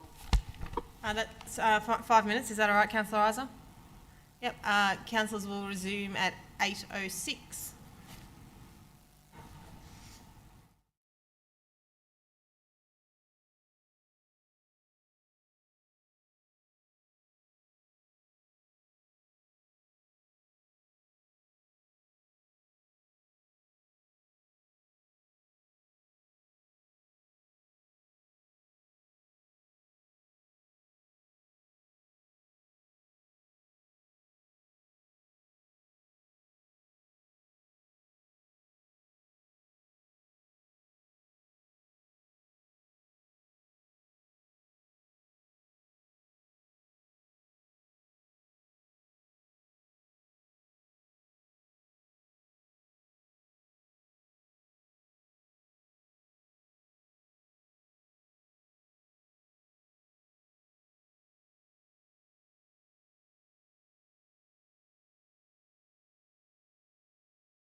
Councillor Isa was about to move her notice of motion titled National Reconciliation Week. Thanks, Mayor. Apologies. I'd like to move that Council resolves to, as part of National Reconciliation Week, reaffirm our statement of commitment to the Wurundjeri Woiwurrung people and to all Aboriginal and Torres Strait Islander peoples, incorporating respect, recognition and relationships. We acknowledge the Wurundjeri Woiwurrung people as the traditional custodians of the country on which Moonee Valley is located, and we pay our respects to elders past and present. B, request the CEO to report through the Reconciliation Action Plan to Council any recommended updates to this statement of commitment as part of the implementation of the Reconciliation Action Plan. Thank you, Councillor Isa, and a seconder for the motion. Councillor Hodgson. Councillor Isa, would you like to speak to the motion? Thanks very much, Mayor. 2 weeks ago was National Reconciliation Week, a time for all Australians to learn about how we can achieve reconciliation and heal past pain and hurt. This year's theme was Be Brave, Make Change, calling on all of us to step up and bravely change practices that are unjust and that perpetuate a hurtful past. Thank you to our wonderful officers, especially Samantha Buckley, who helped Council with a number of events and really challenged us to be brave and make change. An important event was an evening at which officers and councillors participated in cultural training and completed projects to identify barriers for Aboriginal and Torres Strait Islander involvement in the organisation. We were so privileged to have Auntie Di and Auntie Gail with us, who were incredibly generous with their time and their feedback. Their words, wisdom and stories moved us and shifted our mindsets, lighting the way for real change. Not all councillors were able to make it, unfortunately, due to a range of different commitments, and it felt fitting to take a moment in this meeting, our first since National Reconciliation Week, to restate publicly our shared commitment to reconciliation. Council's statement of commitment promotes 3 core principles: respect, recognition and relationships. This motion is a reiteration of our commitment as a council group to pursuing these values and a reminder that all decisions at council need these as touchstones. Some of the other work that is ongoing is work around the use of Woiwurrung language within our chamber, and we look forward to being able to having the correct permissions to use Woiwurrung language as our statement of commitment has been translated, and we look forward to being able to share that translation in person in the chamber. I'm hopeful that maybe a colleague might like to speak to the second part of the motion, the Reconciliation Action Plan. Thank you. Thank you, Councillor Isa. Councillor Hodgson. Thanks, Mayor, and thank you, Councillor Isa, for bringing this notice of motion. It's a really important one and one quite close to my heart. Councillor Isa mentioned at the end there the Reconciliation Action Plan, and just to that point B, our Reconciliation Action Plan is in a draft stage at the moment. It's called Bagara Bagara Jering, Shoulder to Shoulder Together in Woiwurrung language, and the draft I hope will come to us in the coming months. There have been a number of you, hopefully if you attended the Summer in the Valley events, you might have had the chance to join staff, members of the Aboriginal community and respected elders living in Moonee Valley, and elders from the Wurundjeri Woiwurrung Council at our yarning circles, which were an important part of the Stage 1 community consultation on the plan. The RAP is a really significant piece of work. It's the next step on our path of our reconciliation journey, and it's one that will guide Moonee Valley in strengthening our relationship with the traditional owners and Aboriginal and Torres Strait Islander peoples living in Moonee Valley. Excuse me. It's been driven by the principles that Councillor Isa has spoken of: respect, recognition and relationships, and the pillar of self-determination, which is all about making sure that Aboriginal decision-making is in Aboriginal hands. Decisions that affect our Aboriginal and Torres Strait Islander community are made in partnership and driven by the aspirations of Aboriginal people. The Reconciliation Action Plan represents our commitment to working with the Aboriginal community and the Wurundjeri Council to achieve our shared aspirations for the community, and recognises the responsibility that Council and the broader community carries for delivering on the reconciliation agenda. The statement of commitment is a really excellent way of reaffirming our commitment and continuing on our reconciliation journey, and I'm really glad to support this. I hope that my councillor colleagues also share in this. It's always important to continue to check in and learn and grow through the partnership though, and so that's why the point B of seeking any updates to the statement of commitment through the Reconciliation Action Plan is a really great addition. Thanks. Thank you, Councillor Raza. Any other councillor? Councillor Bedio? Thanks, Mayor. I'd just like to note and I guess say thank you for the work that you've been doing in the background. I know you've been working with Woiwurrung elders about incorporating Woiwurrung language into what we do here at Council, and I believe you're waiting on some words to come back, potentially things that you can say in chamber. My understanding is that you need approval from the elders to actually speak Woiwurrung, so just wanted to say thank you for the work you're doing behind the scenes, and I'm really excited to see that be incorporated into our chambers. Councillor Bedio. Any other councillor?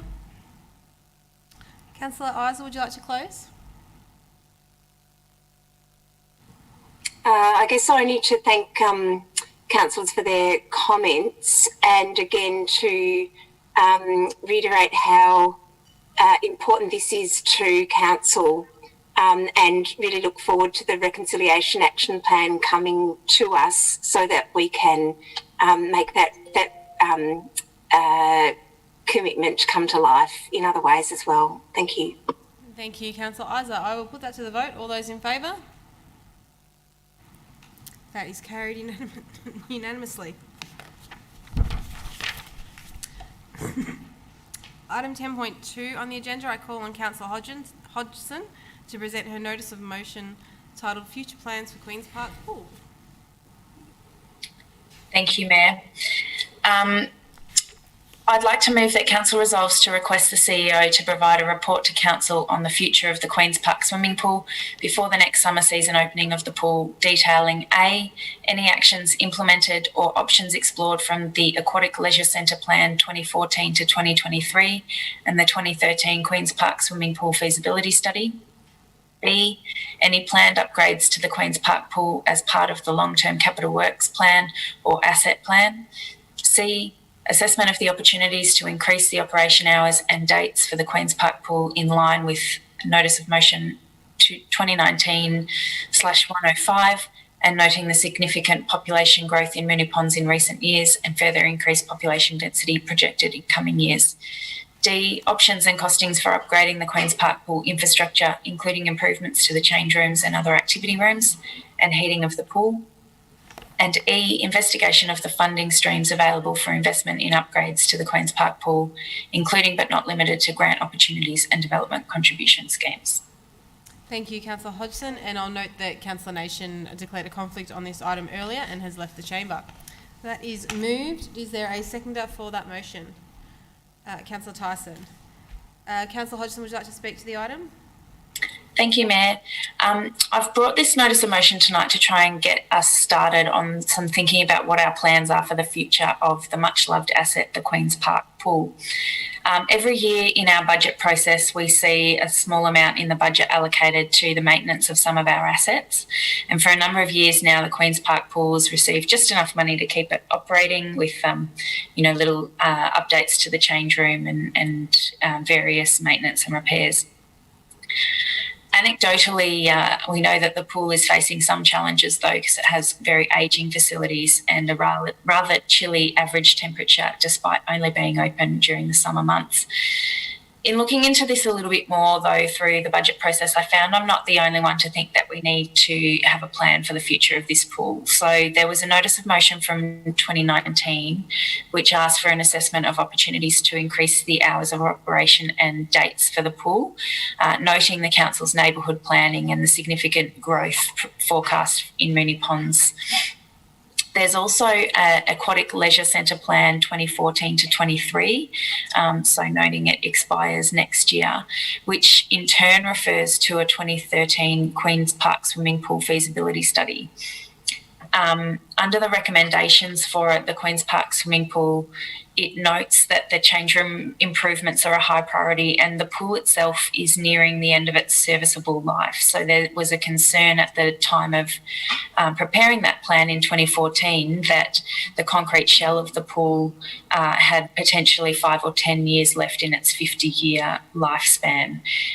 So with that being nearing 10 years ago, there is some question, I guess, over how much longer that concrete shell will stand up. The population in Moonee Ponds has also grown really significantly with large residential and mixed-use developments either built already or proposed in the area. And obviously that growth is forecast to continue and the population density will increase. In this environment, we have to take a look at the open space and leisure facilities that are available in the Moonee Ponds neighbourhood and make sure we're planning for this future. So I hope councillors will agree that the time to do a little bit of planning is now. And the last point in the motion asks officers to look into what funding opportunities there might be available to consider an asset upgrade, which could become critical in the next few years. In particular, I think there was some state funding through programs like the Better Schools Infrastructure Fund through the State Sport and Recreation Victoria, that helped us with the KELC pool build. And particularly I wanted to ask officers to have a look at whether the development contribution schemes might be able to fund some of this work, noting that we have really tight budget processes and although we'll get a report back on Part B of whether there is any planned work in the long-term capital works plan, my guess is that there isn't, and I think that given that large developments in the area are going to contribute to potentially a higher demand for a facility like this, perhaps that developer contribution fund can support doing a bit of work to make sure that this ageing facility, which is near end of life, isn't at risk of us losing what's such a great asset for the community. Thank you, Councillor Hodgson. Councillor Tyson? Thank you, Mayor, and I agree with nearly all of Councillor Hodgson's comments apart from her horrific mislabelling of the East Keilor Leisure Centre, which it will always be.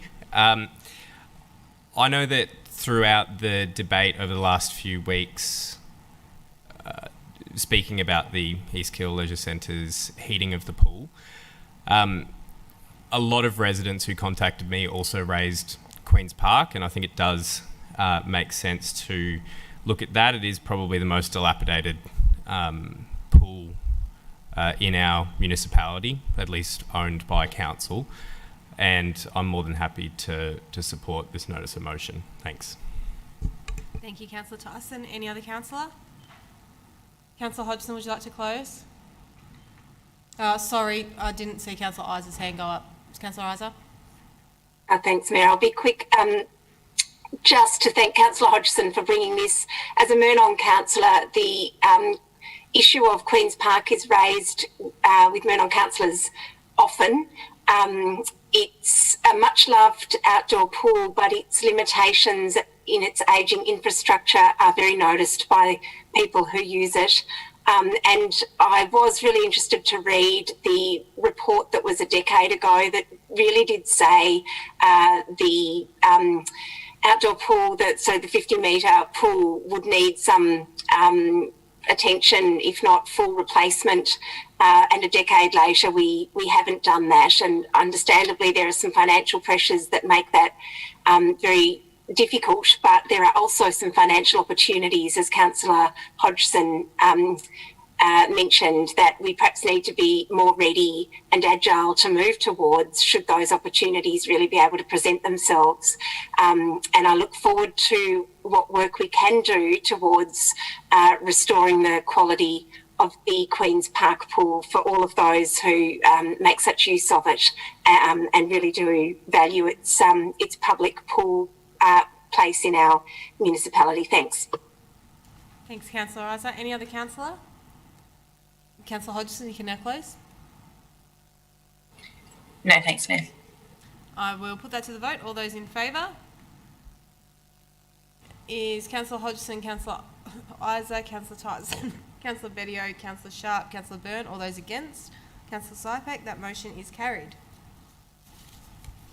We'll ask for Councillor Nation to come back into the room.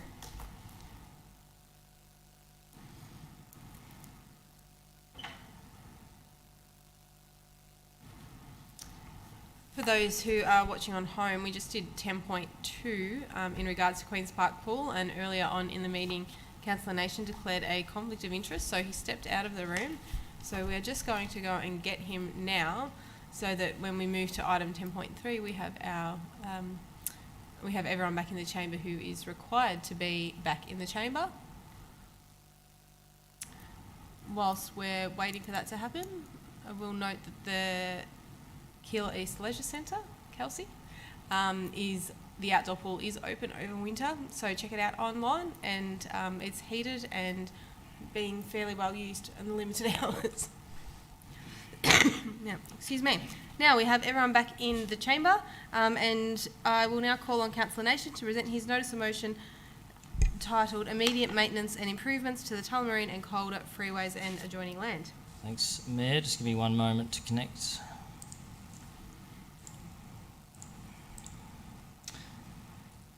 All right, so I would like to move that Council resolves to write to the Department of Transport, the Minister for Roads and Road Safety, the Honourable Ben Carroll MP, and the Member for Essendon, the Honourable Danny Pearson MP, requesting immediate maintenance and improvements to the A. Tullamarine Freeway northbound, Pascoe Vale Road off-ramp, B. Tullamarine Freeway northbound, Bell Street on-ramp, C. Bell Street to Pascoe Vale Road vehicle bridge, D. Surrounding parcels of land in the precincts above, and E. Calder Freeway, Buller Road to Keilor Park Drive.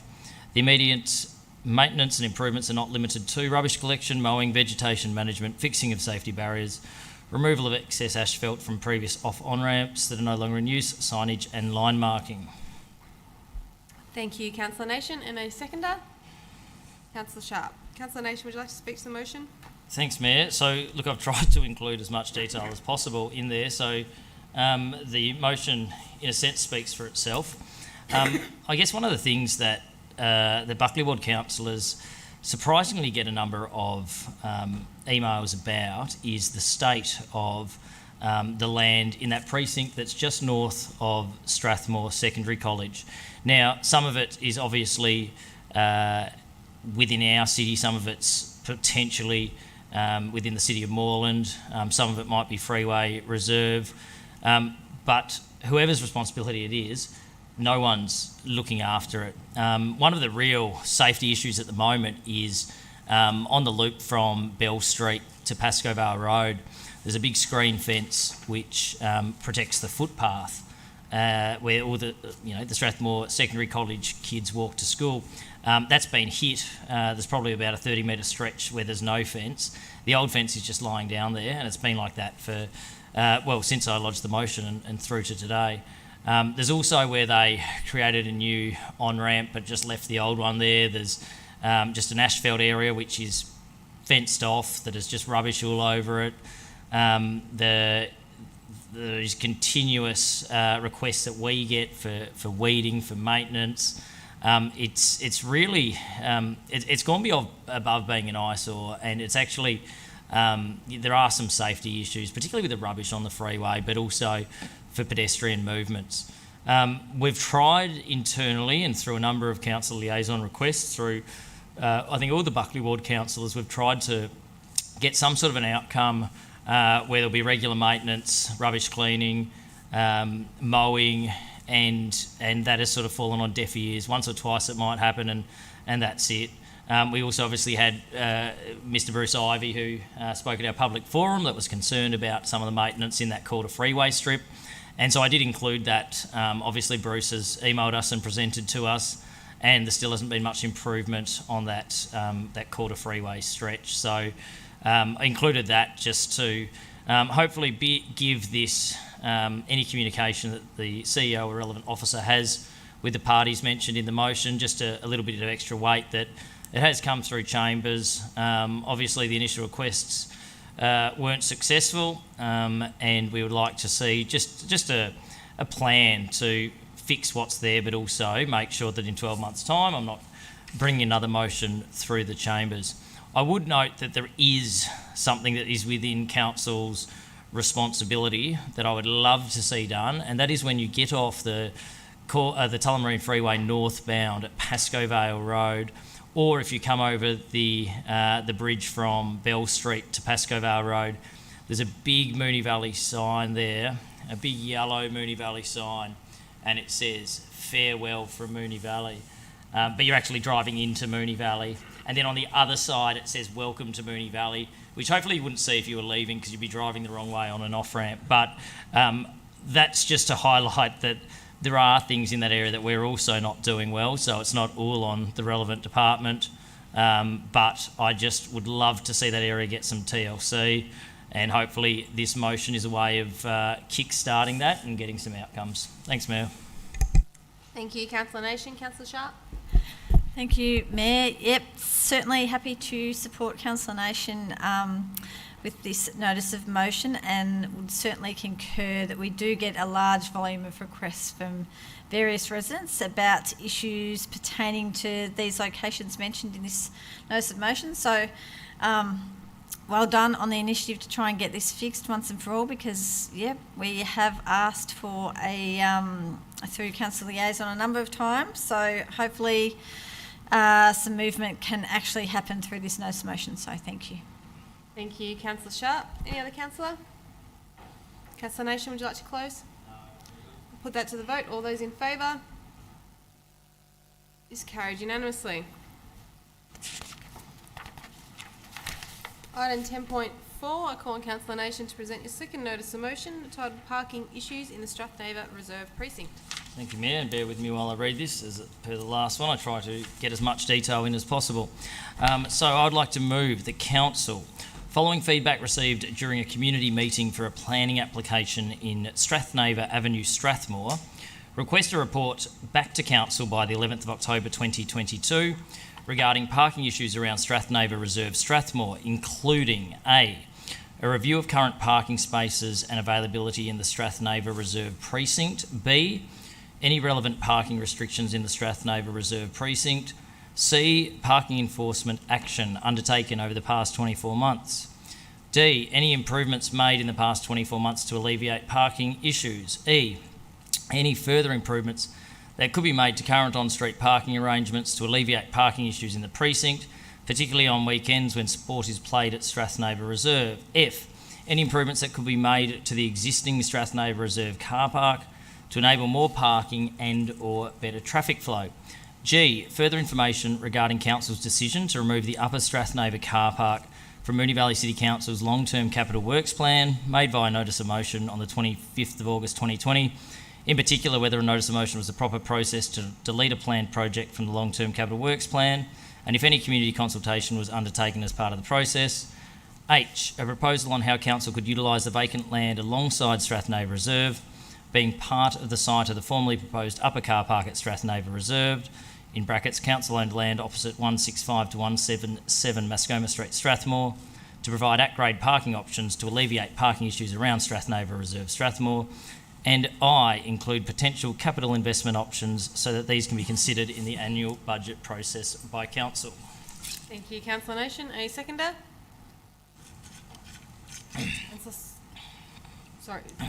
Councillor Sharp. Thank you. Councillor Nation, would you like to speak to the motion? Thank you, Mayor. And first of all, let me thank the several residents of Strathnava Ave for escalating traffic and parking concerns with ward councillors. Earlier in the year, Councillor Adams and I chaired a planning consultation meeting for a development in Strathnava Avenue, Strathmore. Now, during this consultation, one of the biggest surprises was that despite the application being a fairly considerable development, it was not the height or the bulk and scale that residents had their main issues with. It was parking and traffic. In the 1 hour consultation meeting, over half of it was a discussion on the severe traffic and parking issues experienced by Strathnaver Ave residents. There were stories of emergency vehicles not being able to squeeze past two vehicles parked opposite each other, as well as vehicles parked over crossovers and access to houses being limited. Now, being a new ward councillor, to be honest, I wasn't really aware that this was such a problem or that sports being played at Strathnaver were having such an adverse impact on the residents of Strathnaver Ave. Now, just before tonight's meeting, I did see a map that was circulated to some councillors that suggested that the current parking at Strathnaver Reserve was sufficient because there was ample parking in side streets, including approximately 50 spaces in Strathnaver Avenue. And I guess that's why traffic and parking was at the forefront of concerns of Strathnaver Avenue during the consultation meeting, as they are frustrated that they are wearing the brunt of the parking issue at Strathnaver Reserve. And as such, I want to thank the residents for raising these concerns, and this notice of motion is asking for a report so all councillors, including myself, can get a bit of a background on if the issues are actually as grave as the residents suggest, if there has been any enforcement action, and whether this enforcement action has improved the situation or not. It also asks if there are significant measures such as parking permits, maybe no standing on one side of the street that need to be introduced, or whether the smaller items like hockey stick line marking that may be able to be added to the streets to improve the situation. So this motion, which is asking just for a report to come back to council that includes points A to I, is not asking councillors to make a decision on any outcome. It's quite the contrary. I don't want councillors or officers making any decision without the full suite of facts and information. And as such, if there are extra points that councillors would like to see included in a report that comes back, more than happy to embrace those. I've also included points G and H, which refer to a previously proposed second car park at Strathnaver Reserve. Now, this car park was part of Council's long-term capital works plan, and I'm of the understanding that the lower car park at Strathnaver Reserve was planned factoring in the upper car park to complement the lower car park. The car park was removed from the long-term capital works plan in one of the final council meetings, before the 2020 elections. And as a non-ward councillor, I was more than happy to second and support the motion.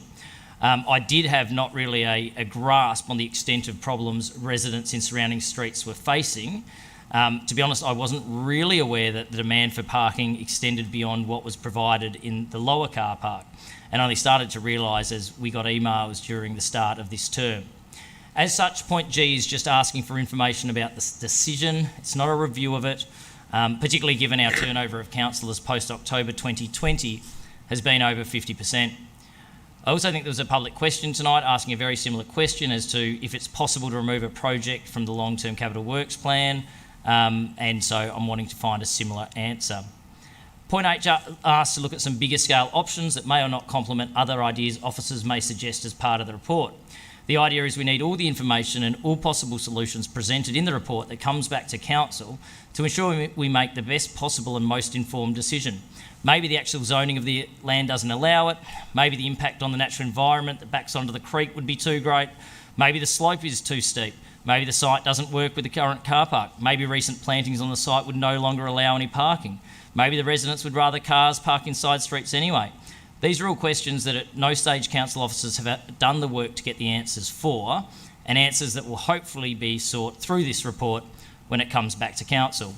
And I acknowledge that Strathnaver is not unique in being a local street in Strathmore that is under significant stress with non-resident parking. A few minutes down the road, there's Odin Street, Thor Street, Brosnan Crescent that are going through a really similar situation. In that instance, it's not the transient sports participants that are filling the side streets, it's the school staff. And I've received multiple correspondence from residents around the school asking to look at similar solutions to some of those that might be suitable at Strathnaver. Parking restrictions, no standing on one side, parking permits, etc. May I have a brief extension, please? 1 minute. Sure. There's a range of measures that can be included, different parking rules during heavy use times, extra enforcements, measures to prevent illegal parking on nature strips, hockey stick markings.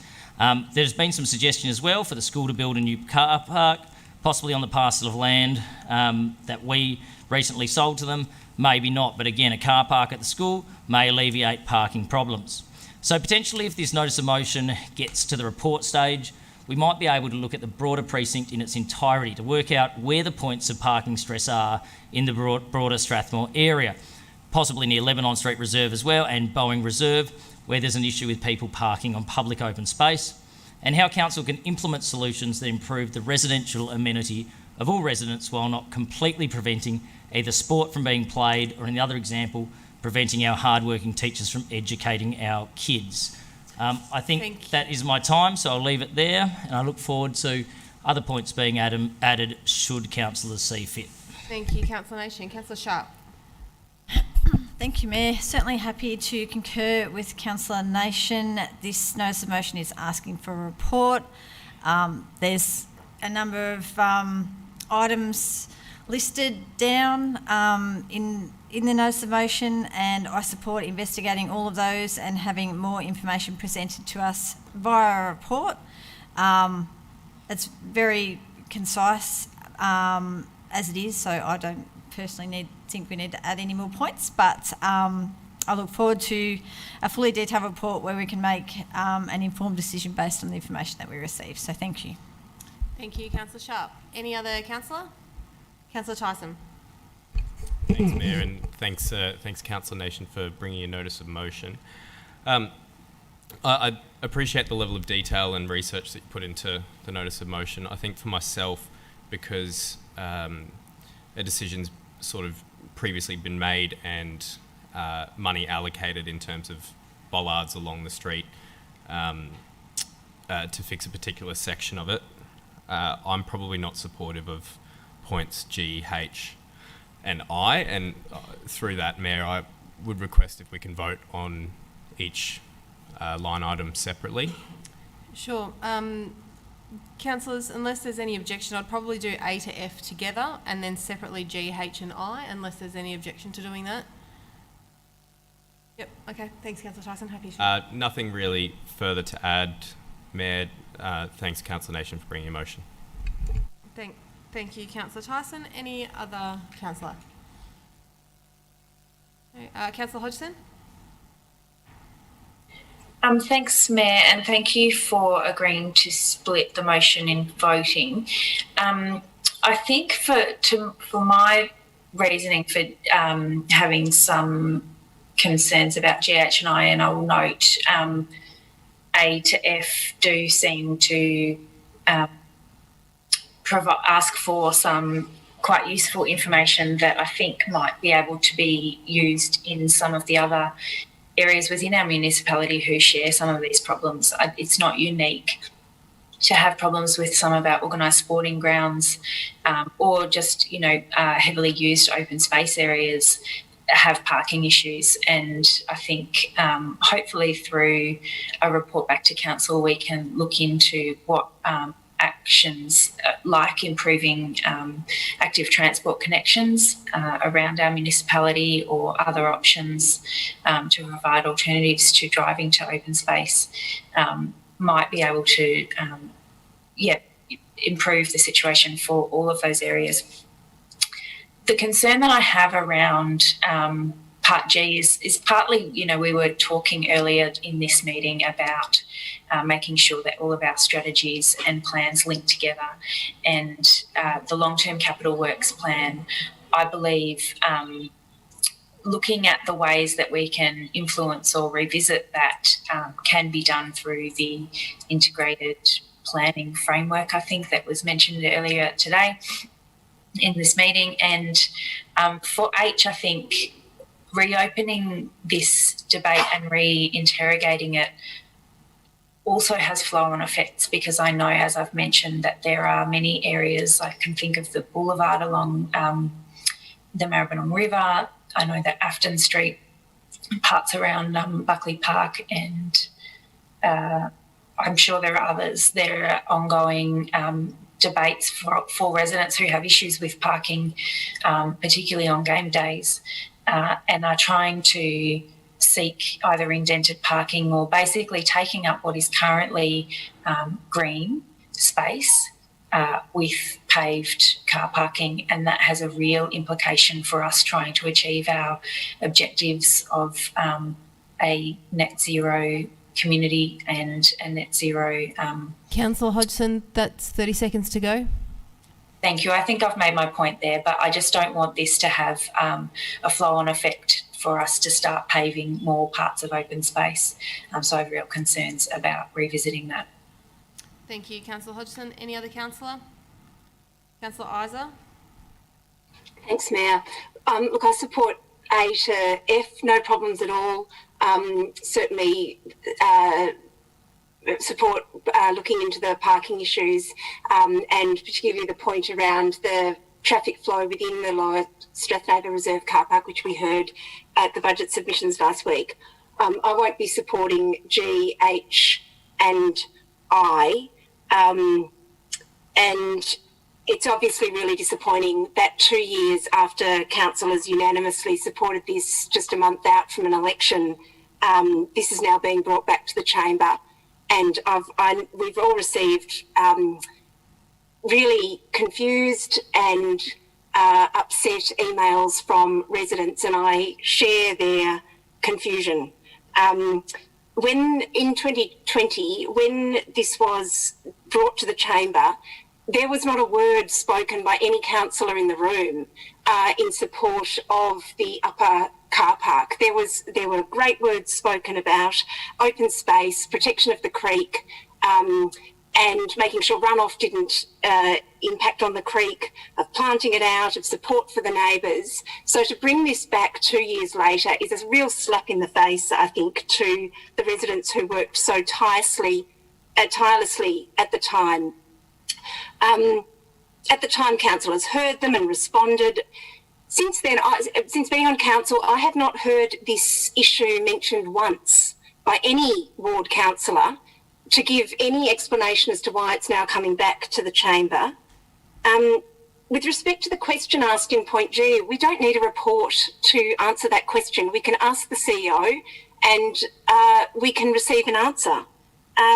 In any case, we know full well ourselves that the long-term capital works plan is subject every year to the budgetary process, that at any time this project could go back into the long-term capital works plan or go back into the budget. I have not heard it mentioned once. I haven't heard it mentioned with respect to the draft soccer strategy. If there are problems parking at a particular ground, the draft soccer strategy is open and available for commentary to be made with respect to facilities, transport facilities around access to grounds. That would seem to me to be a really good place for some feedback to be made. Likewise, the budget process and the long-term capital works process are excellent places to bring suggestions around projects, not a notice of motion that is after budget submissions, a week before our budget decisions. So, look, I won't be supporting GH and I, and as I say, I'm really quite disappointed that this has come back to the chamber 2 years after the decision that was made. Thank you, Councillor Isa. Any other councillor? Councillor Bedio. Thanks, Mayor. Thanks to Councillor Nation for bringing this to the chambers. I'll happily support the motion in its entirety. As a reminder, in 2020 there was an election. We have a lot of new councillors in the chamber at the moment, and they may share a different view. I know I've received a lot of correspondence from residents who are quite distressed about the parking issues, and so I'm supportive of trying to seek some sort of solution. Thanks, Mayor. Thanks, Councillor Bedio. Any other councillor? No. Councillor Nation, would you like to close? Thanks, Mayor, and I would... Look, I just want to respond to a few things. Parking around Strathnaver has been a matter that we've received multiple emails on, I know, as ward councillors, enforcement, changes, etc. It's an issue that has been fairly pertinent throughout this term, and as the preface of the motion says, it was specifically at a planning application in Strathnaver Avenue where these residents, who I'd never spoken to before, raised the issue with me. As I said in my address, that I was happy to support it in 2020. I wasn't a ward councillor in 2020. People who lived in Strathnaver Ave were not calling me. I represented the southern end of the municipality. So if any resident has an issue that they want me through a notice of motion to bring to Chambers, I will. That is my role as a councillor, to represent the people throughout the entire municipality, but in particular my ward. Bruce Ivey was concerned about not getting a resolution about the freeway rubbish, so I brought it through a notice of motion, because that's what you sometimes have to do. So I'm sorry that councillors feel like it is not within my rights to be able to bring this notice of motion, but again, responding to feedback received, that is what I am doing. The other question, actually I won't, I'll just say to Councillor Isa that I don't know if we've shared communication for some time, and that's possibly why I haven't raised this with you in the past 4 or 5 or 6 months. But as my ward councillors, one who's not here, but Councillor Sharp will attest, we get emails about parking around Strathnaver Reserve literally every single week. What has happened there has not fixed the problem, so this motion is asking for a report to fix the problem. I will just respond to another point, that this is not hijacking the budget, it's asking for a report back by the 11th of October 2022. The reference to the annual budget would be the following year's budget, because we wouldn't be getting a report to the 11th of October 2022. And I think some councillors haven't read those first 4 lines about how this came to be and when it's actually asking for a report for. Thanks, Mayor. Thanks, Councillor Nation. As requested by Councillor Tyson, I believe that I said I'll do the preamble and then A to F. Sorry. And for the person who sent me a vile piece of anonymous communication last night that I withdraw this notice of motion or I face action, well, I'm publicly calling that out. That's unacceptable. Thanks, Councillor Nation. Now, as mentioned, there will be the preamble and then A to F. Then obviously the preamble with G, H and I separately. Everyone clear on how we're doing it? Okay, so the first vote is that council, following feedback received during a community meeting for a planning application in Strathnaver Avenue, Strathmore, request a report back to council by the 11th of October 2022 regarding parking issues around Strathnaver Reserve, Strathmore, including, and councillors, do we know what we're voting on? A to F? Clear, I don't need to read that out. Thank you. A to F, all those, oh sorry, they've got a shape on the head, so I will read it out. A review of current parking spaces and availability in the Strathnaver Reserve Precinct. B, any relevant parking restrictions in the Strathnaver Reserve Precinct. C, parking enforcement action undertaken over the past 24 months. D, any improvements made in the past 24 months to alleviate parking issues. E, any further improvements that could be made to current on-street parking arrangements to alleviate parking issues in the precinct, particularly on weekends when sport is played at Strathnaver Reserve. And F, any improvements that could be made to the existing Strathnaver Reserve car park to enable more parking and or better traffic flow. All those in favour? A to F is carried unanimously.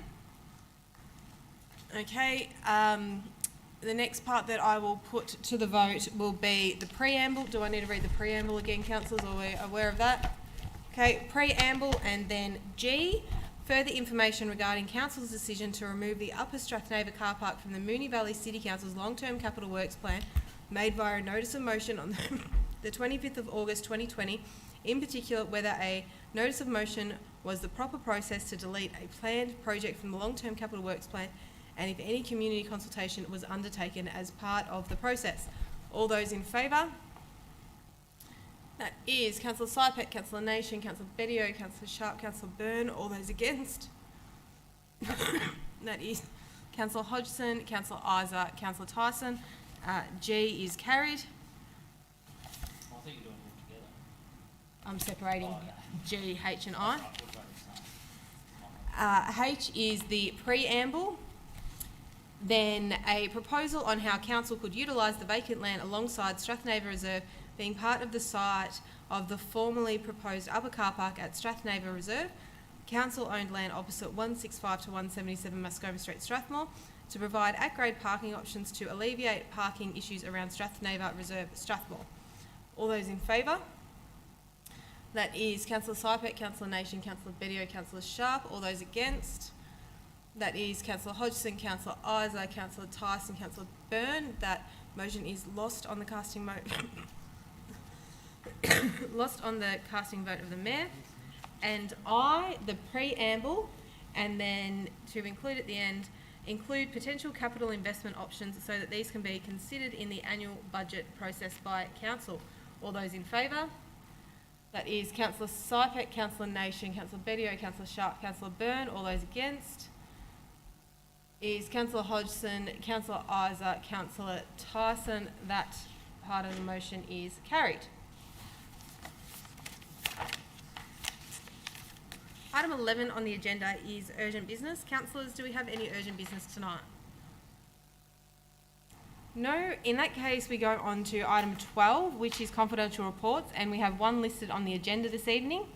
Councillors, I need a motion that Council resolves to close the meeting to the public pursuant of section 66(2) of the Local Government Act 2020 to discuss the following matter. 12.1, response to notice of motion number 2021-33, review of land purchases made by Council's Land Acquisition Committee. Item 12.1 is considered confidential under the terms of section 3(1) of the Local Government Act 2020 as it contains information relating to A, council business information, being information that would prejudice the council's position in the commercial negotiations if prematurely released, as the item contains confidential commercial information. Councillor Bedio. Seconder? Councillor Nation. I will put that to the vote. All those in favour? That is carried unanimously.